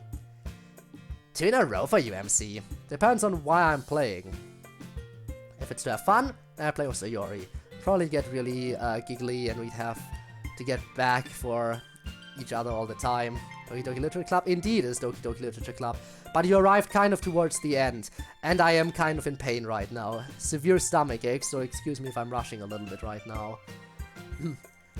I know you come back from the MC. Yeah, but if we're just about cold, hard victory, then I have to go with Natsuki. She moves fast and Left 4 Dead, and you have to keep up. Damn right. You are a bold one, engineer. See, somebody around here can do prequel memes. So I really like the original Doom. Not my favorite, but I like it. Eternal had just top tier memes. But I think in terms of raw gameplay, I like the 2016 reboot most. It's like less frantic than Eternal, and I like that. Your turn, Monica? Yeah, common problem. The main advice I can offer is to make yourself do at least a little bit of work every day. Just pick something that you think is manageable. And it's working for like half an hour with no distractions. Or maybe it's a certain number of words or lines or getting to the end of a scene. Just make sure it's something small that you can definitely achieve daily. And then commit to it. Engineer good, no architect. Damn. No matter how much you want to skip it or not do it that day, keep doing it. And if you feel like you want to do more, great. Good question. Next part is for Sayori. I don't know. I want to say that I would be really sad for a long time and try to keep going, but I don't know how I'd react. Whoa there, I'm not going anywhere. You don't have to think about it too much right now if you don't want to, Bun. Let's just focus on a happy topic. Okay. Oh, I'm okay with it. I'm not the big Monty Python fan around here. That would be Monica. And as I understand it, Holy Grail is her most favorite thing by them. Yeah, it's okay. It's just so overly referenced that it ceases to be funny in its own right. That makes sense. At this point, it's just a movie full of quotable, memorized moments, instead of the random anti-humor it was originally meant as. Yeah, exactly. Good questions, engineer. Thank you for shipping us. I ship us too. Hey guys, I've been watching for a little while now and absolutely love the shenanigans y'all get up to. Anywho, I have 2 questions. First, for everyone, in the last episode Yuri gave Sayori the Hobbit, so what's your favorite Tolkien book? Can't decide, maybe 2 Towers or Return of the King? You can't lose, they're all good. Next for Natsuki, the shipping queen, who would you ship Kenzo with? Thank you guys for putting out these videos and keep up the good work.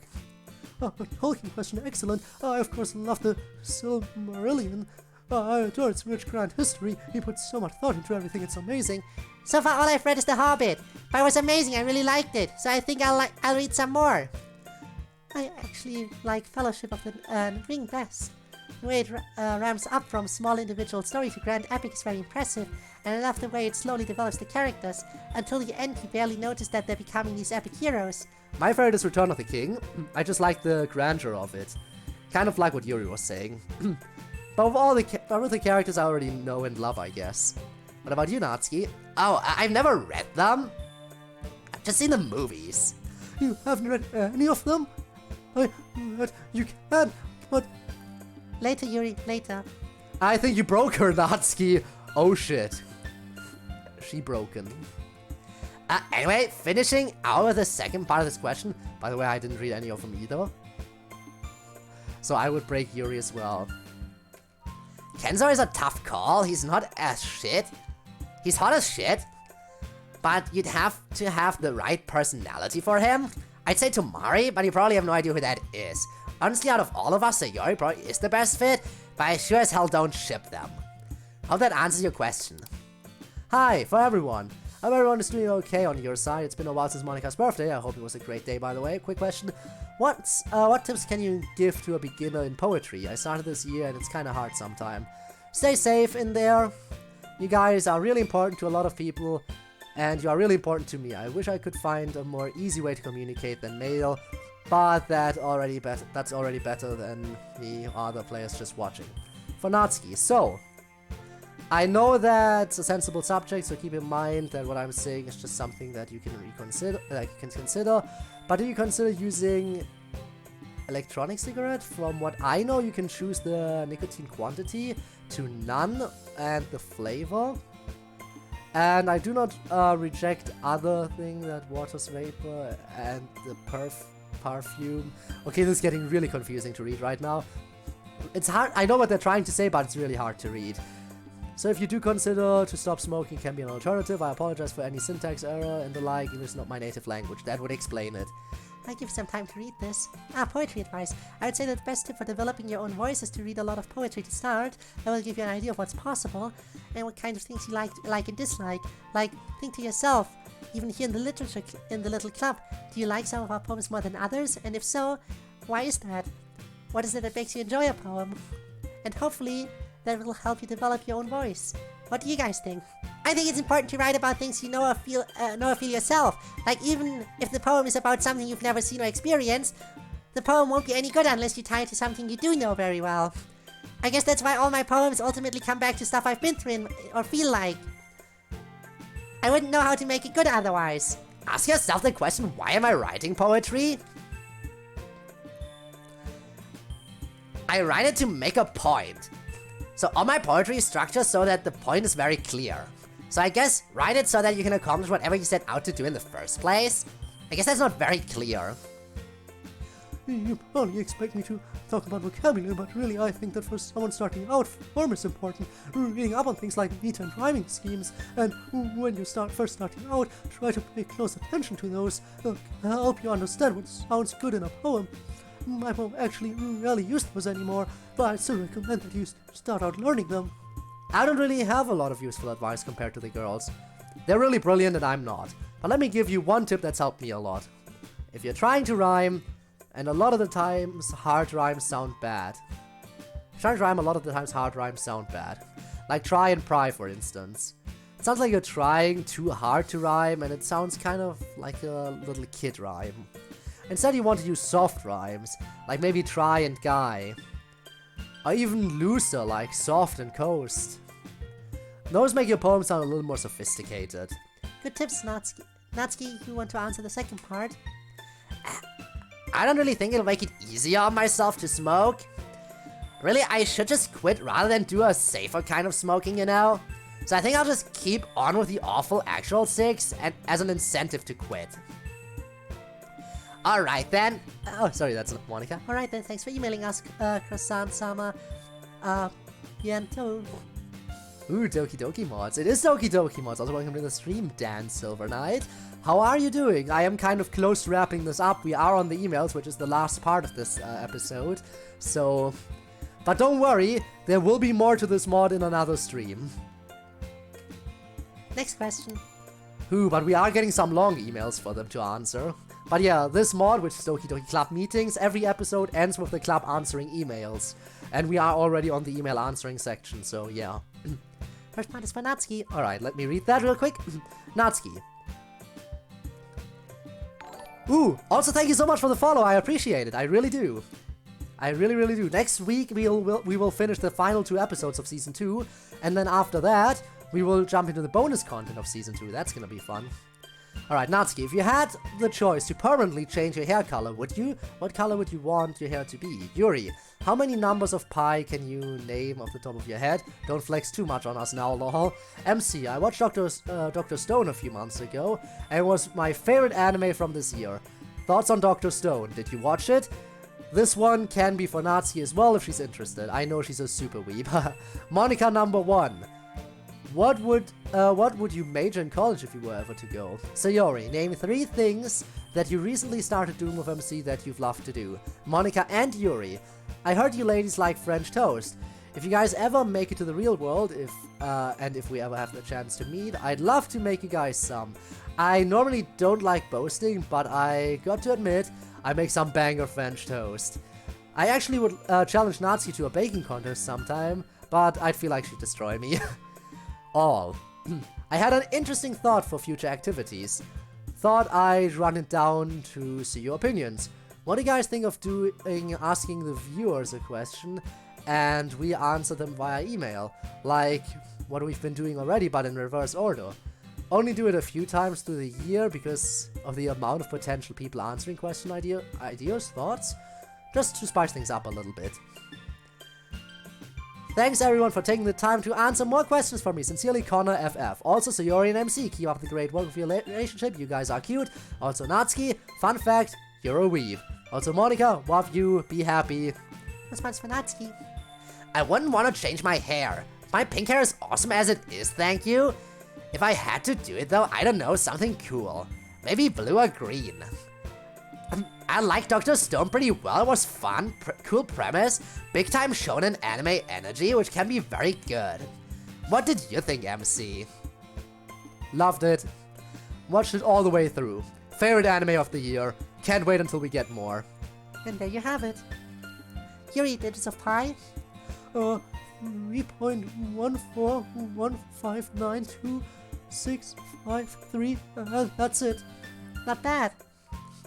I'm still not sure what I'd major in. Obviously computer science would be very appealing, but I'm also very interested in the physical sciences, and political science too. I guess I'd have to get there and see what appealed to me the most. Ooh, I like this next part. So one thing is, when we eat miso soup, he eats all the tofu, and I eat all the seaweed. And we pass our bowls back and forth to each other so we can do that. Oh, and we've started walking instead of with hands held, with our arms around with his arm around my shoulder. I really like that. Oh, and we started solving word search puzzles together. We probably won't do that for very long, but it's really fun to do together as a couple. So yay! I do like French toast. Me too. Don't even try to have a baking contest against me, bro. I will crush you. There'll be nothing left but crumbs. I really like the idea of having us ask the question from time to time.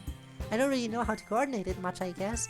But I have a question. What location or background to you, I guess, do you like best and why? Anyone else have questions? I guess I'm curious what they started when they started playing this. And yeah, why did you start playing this mod? And why are you still playing it? Thanks for the questions, Connor. Oh wait, what do they mean about my hand? You remember the festival when... Oh, that, yeah, I thought that was weird. We do live in a computer simulation, I guess. Yeah. Just ignore it, Connor. A wizard did it. Wait, what? Moving on. Got a couple of questions that I think are good coming back to this amazing club. Number 1, Monica, best girl by the way. So in the last season you mentioned that you are only in love with one person, that person being the player. Now assume that I, as a player, were to try to bring you into our reality. My main problem is are there technically multiple Monicas to bring here if I have played multiple mods, the versions of You Love Me. Played around 20 or so mods since I started playing DDLC around 2 months ago. Let's say in 5 of those mods, the version of you in those mods were in love with me in my reality. If I had the ability to bring them into my reality, how should I do it? It would be weird to have 5 Monicas who all love me simultaneously living with me in my reality, don't you think? Or is there a better way to go about this? 2, Natsuki. I just want to let you know I tried those peanut butter chocolate chip cookies for the mod you made. They were absolutely amazing. I understand why you are the absolute master of baking. Now, seeing as I can praise your culinary skills all day, I must move on to my question, but it's good, I'm sure. Where's the next episode of the mod Being with Natsuki? I must know. Well, it happened today in the stream. So for the longish questions, anyway, I will return with more questions soon. Until then, refer to me as the one whom I see myself as. Call me the Ink Demon, or Bendy, if you dislike saying Ink Demon. Ink Demon. Wow. Well, someone is a Bendy and the Ink Machine fan. Let me see. That's a hard questioning, Demon. Obviously, you should pick me. Honestly, I don't know. I guess you'd have to pick if you really, for whatever reason, didn't want 5 adoring Monicas around. Best of all would be to merge all of us so we'd all have our experience and memories, I guess. But if you really had to choose just one, choose Act 3 or Act 4 Monica from the base game. She needs it the most. Anyway, on to the Natsuki part of the question. Have no fear, my good body Ink Demon. Baking with Natsuki will return. Obviously, we already had Baking with Natsuki 2 last week, so I hope you enjoyed it. Not sure if I'll make a sequel, but people do seem to like me teaching them baking recipes with zany antics, so hey, why not? And there you have it. Thanks for emails, everyone. And again, if you sent us one, but it hasn't been answered yet, be patient. With only a few exceptions, we will get to everyone. Alright, time to wrap it up. Anyone need a ride? Yeah, I'm catching a bus to the train station anyway. Going to visit Fuyuki. Send her love and regards. I will. See y'all later. I do think the rest of us need rides. Alright, head out front and I'll bring the car around. So, what's on the agenda for you two this coming week? I'm sure Natsuki will want to hear all the details once she's in a less stressed state of mind. And obviously you're very interested in anything she is, right? Please, I'm only trying to help a friend. You guys tip us so much that it's only fair that I get to get a little revenge. Very true. Well, we have semester finals coming up, so we're studying hard for those. But next week, we volunteered to set up for the winter dance. Putting up chairs and decorations in the gym, that kind of thing. Very industrious. Is it something you're doing together as a couple? Yeah. Oh, cute. Everything okay? Yes, I've just been worried about Natsuki. I don't want her to feel so much hurt, or any hurt really, but especially on something so terrible. Well, you can only manage the things under your control. And be the best friend you can be to her. That is true. And in the meantime, I think that's Monica pulling up now. I'll be right there. Natsuki bursts through the hospital door, anxiously looking for someone to talk to. The hospital is quiet and lonely. Hi? Hi, can I help you? Yeah, I'm here to see Fuyuki in room 122L. And you are? Her sister, Natsuki. Did you bring a picture ID? Yeah, hang on. Natsuki produces her ID. Alright, Natsuki, you can go on up. The doctor says he'd like to talk to you before you go in. Okay. She's very weak right now, so it's important not to put too much stress on her, okay? Yeah, I got it, Doc. So you'll need to keep it brief and not get her too worked up or excited. Alright, head on in then. Natsuki stands over her resting sister. Is that you, babe? Yeah, it's me. How are you, sis? Well, we seem to have fallen upon evil times, Natsuki. The doctor said I wasn't supposed to get you too worked up. Oh, who cares what he thinks? Wait, I'm going to die slightly faster because of it? If that's the price for having a pleasant time with my dear sister, then it's worth it. Much rather have that than have you quietly looming over me being, oh, woe betide us. Cruel fate or whatever. Please don't die. Doesn't seem like I have much of a choice, babe. So it's just a question of how we're gonna use the time we have. Also, quick thing. Monica was working on a coding project that she was very, very busy on, and that is very, very important. And she's not sure if she can get it done. Here's what I'm thinking. I think she's trying to mess with the game files to get rid of, Fuyuki's cancer. By messing with the game files. She's trying to figure out if she can do it. That's what I think her coding project is. Just like normal life, really. I don't wanna. Yeah, me either, kiddo. But you'll be alright. You're very strong. And you'll need to be for your friends and for mom and dad. They probably won't take it well. Yeah, probably not. But why do I have to be the one to keep that shit together for everyone else? I can't be pissed off or upset or freak out because I'm losing you? Of course you can, babe. Who the fuck wouldn't? But to the point of why you have to keep your shit together. Like I said, you're the strongest one. Definitely stronger than mom and dad. Not you, though. Well, I am pretty badass. Now let's play checkers or something before it gets way too fucking sappy. Sure thing, sis. And that's it. That's all for now. Be sure to check the credits.txt file for all the credits. The new hospital BGs are by Minicle. Eileen is Renpai's mascot, and her tutorial sprites are used here with credit to them. The Proto Monica art is from Dan Salvato. The splash sound effect is used with a free license from freesound.org. Don't forget to email Monica at lit.club.press.monica@gmail.com. Thanks for watching/playing club meetings. Until next time. Right, let me save here again for some reason. So again, that was episodes 21 and 22. Next time we're finishing up the last 2 episodes of season 2, and after that we can get into some bonus content. Extra YouTube scenes sounds interesting, for example. You can visit people, there's party emails apparently, so yeah. But that is basically everything for today. Again, just because that is everything doesn't mean that there isn't a reason to stick around, because if you stick around for a little bit longer, you get to go along for a little raid. They just have to say where to find the credits every single time. Yes, they have. They absolutely have to do that. You know what? Let's raid Gabe. Gabe is live. No harm in raiding Gabe. Alright. Currently playing Yakuza. So sure, why not? I'm sure we can enjoy some of it. Hang on! Gabe is still live? He was live before I went live. How is he still live? Really long stream today, huh? Or he stopped and streamed again. Either way, let's get this raid set up, shall we? Again, guys, I want to thank you so much for watching. I'll try to do a Genshin stream during the week, and then Friday is going to be FNF again, and you know the drill for Saturday for some more DDLC.